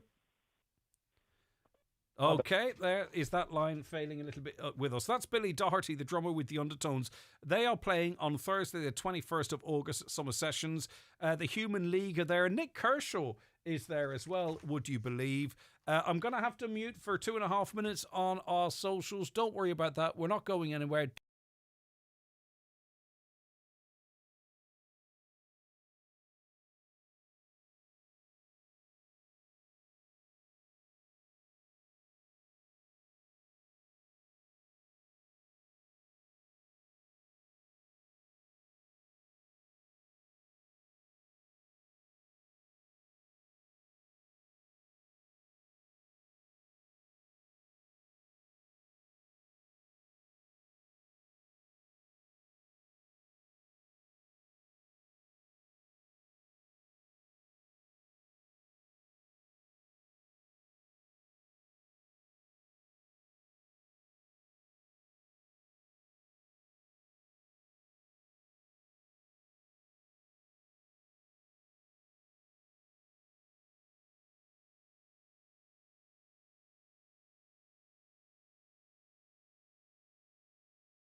The 9 till noon show with the Northwest Truck Fest this Saturday and Sunday on Neil T. Blinny Road, Letterkenny. Gates open to the public at 4 on Saturday and 11 a.m. on Sunday, with proceeds to Cancer Care West. Back to school at Brian McCormick Sports. Tracksuit bottoms, backpacks and back-to-school trainers. 20% off Adidas trainers for kids and adults. Click on BMC Sports for your back-to-school needs. Brian McCormick Sports, Main Street, Letterkenny. Looking for a family day out this summer? Donegal Mela is back and better than ever. Saturday 23rd of August 1 till 5 p.m. at Angrinan Theatre Plaza, Letterkenny. Live music, dance performances, Bollywood workshops, games, henna art for kids and a colourful mix of food and craft stalls. Free fun for everyone. Organised by Indian Community Centre, Letterkenny, with support from Donegal County Council and Angrinan Theatre. Don't miss it. Donegal Mela, 23rd of August. Imagine if you could test drive everything in life. Marriage, new jobs, even your in-laws. Well, at least with your next car you can. At iMotors, we've been helping Donegal families for over 50 years find quality used cars they can trust. All 100% checked and come with a warranty. Take one for a spin today. Visit us in Letterkenny, Malin Village or at imotors.ie. iMotors, fearless generation. It's the Right Price Tiles wood flooring and bathware 70% off sale. Get up to 70% off all your purchases. Up to 70% off all tiles, all wood flooring, all bathware. Everything's reduced in store. The 70% off sale at Right Price Tiles wood flooring and bathware. Stores nationwide. Sale now on. If you're fitting a new kitchen or replacing some tired appliances, now's the time with the Ben Sweeney Euronics Kitchen Bundle. Get a single oven and hob, integrated dishwasher and fridge freezer, wash machine and tumble dryer, all for just €2,000. Other kitchen bundles are available on request. Call us today or visit Ben Sweeney Euronics, Port Road, Letterkenny, in the shopping centre, Dunlow. Enjoy family fun this Sunday at the Northwest Truck Fest on Neil T. Blinney Road, Letterkenny. There's live music, trophy presentations and a truck convoy through Letterkenny Main Street at 5. This ad is sponsored by Cranford Store, 9155633. Highland Radio weather updates with McElhinney's. Get back to school sorted with all the essentials from school jumpers to shoes. Visit our kidswear department in store or shop online at mcelhinneys.com today. So mostly dry with sunny spells. Just the chance of isolated showers, though those are slim. Temperatures 18 to 22 degrees with light to moderate easterly breezes. That's the weather forecast for you. And the weather looks like it is going to persist middling through the weekend, which is good, especially if you go into the Northwest Truck Fest and have a great day out there. I just want to let you know that we are in the midst of the mega summer draw. It's €20,000 to be won in cash. €2,500 of that's already gone to Falcara. So we've got €17,500 remaining up for grabs. We've got 3 draws for €2,500. This Friday, the Friday after, and the Friday after that. And then on that same last Friday, we've got €10,000 to give away. As was proven on Friday, this is kind of like a draw for us, not exclusively, but invariably it is someone from this region that wins. And as I've outlined to you before, you know, to win 250 grand on the lotto, the odds are 18,000 to 1 here, much more favourable for you. So it's about whether you have a bit of cash to play with, and many of you do, and there's no shame in that, and you want to have a punt. You can get your tickets for as little as a tenner. They're €15 for one. That one could win it for you, but you can get 5 for 10 and put them all in your own name, or you can put them in other people's names as well. That's completely up to you. So if you want to get your tickets and then you can sit back and enjoy the next 4 draws, get onto the website highlandradio.com, click on the link. It's perfectly safe and secure, but if you want to get your ticket now and make sure you have it, and you can join our Falcara listener in winning, well, give us a call here, 07491 25000, and we'll get your ticket in the bag for you. We give you a number, the number is drawn. You don't have to you don't have to answer in 4 or 5 rings. You don't have to. If your number comes out, you've won. Right now, we might try and give you a call to get on and share the fun with you, but you don't have to answer. So if you work in an office or you work behind the counter in a shop, don't worry about buying the ticket. You don't have to answer the phone. That's not part of the prize. As soon as your number's out, that cash is yours. We get it to you. Right, so we've 4 draws, 3 for £2,500, 1 for 10,000. Tickets are £15 for one, but you can get 5 for 50 if you want to get involved with your sister and your brother and buy them collectively. It's up to you. So £2,500 being given away on John's show on Friday. So if you want your tickets, give us a call, 07491 25000. But obviously, please do so if you can afford it. Have a bit of spare cash for fun. And as I say, sometimes people be afraid if they've got a few bob to enjoy it because there's so many people suffering. But hopefully we can bring everyone up to a level whereby they live more comfortably. We got a letter in. It was a letter that was forwarded to us, and it was from Donegal teenager Ethan O'Donnell. He wrote to all councillors about the strain his family are under after rebuilding their home destroyed by defective blocks. His parents borrowed €50,000. They paid €24,000 in rent and lost thousands in testing costs because they were in early. This, do you remember we was talking about this last week? People who got in early, they're not being included in the 10%. That is retrospective, but there's a cut-off date, and there are a number of families that are missing out. So they borrowed 50 grand. They've paid out half of that in rent, and they've lost 7,000, 8,000, 9,000 on testing. And this is all because their rebuild finished just days before the government's cut-off, and they're excluded from the retrospective payment, which would just set them up, and it would make it a good scheme. And it's only a few million. in the wider scale of a multi-billion euro scheme, surely the logic would be to extend it to include as many as possible. But anyway, so Ethan wrote this letter to councillors, and I thought, well, let's hear it in Ethan's own words, and they were good enough to read the letter for us. So let's see what this young teen thinks of the situation this family find themselves in. My name is Ethan O'Donnell. I live in Burnfoot, County Donegal, with my parents, my sister and my brother. Our house is one of the houses affected by defective concrete blocks. My dad asked me to write my thoughts from my perspective, and he would send it to local councillors, local TDs and members of the government. Here is my letter. Hi there. I am writing to you as I know a lot of my future is in your hands. Our house is one of the many in Donegal that was affected by mica. Our house got tested for mica in June 2020, and my parents decided to move us out of our home in June 2021, as the cracks in the living room were so wide along the wall and on the ceiling. By the time I went back to Scolwara, Buncrana in August 2021, we had to get on a different bus than before on our holidays. All through the time that we were in the rented house, I could see the strain that was on my parents every day as they tried to get us back home. We were in a tough situation, and I was trying my best to get on with my studies as the junior cert was around the corner. My sister Layla also started Scolwara in August 2022. I started my junior cert in June 2023, which was right in the middle of the rebuild of our house. I tried to help my dad as much as I could, as well as keeping up with my studies. We finally moved home just before Christmas 2023, with almost all the work completed.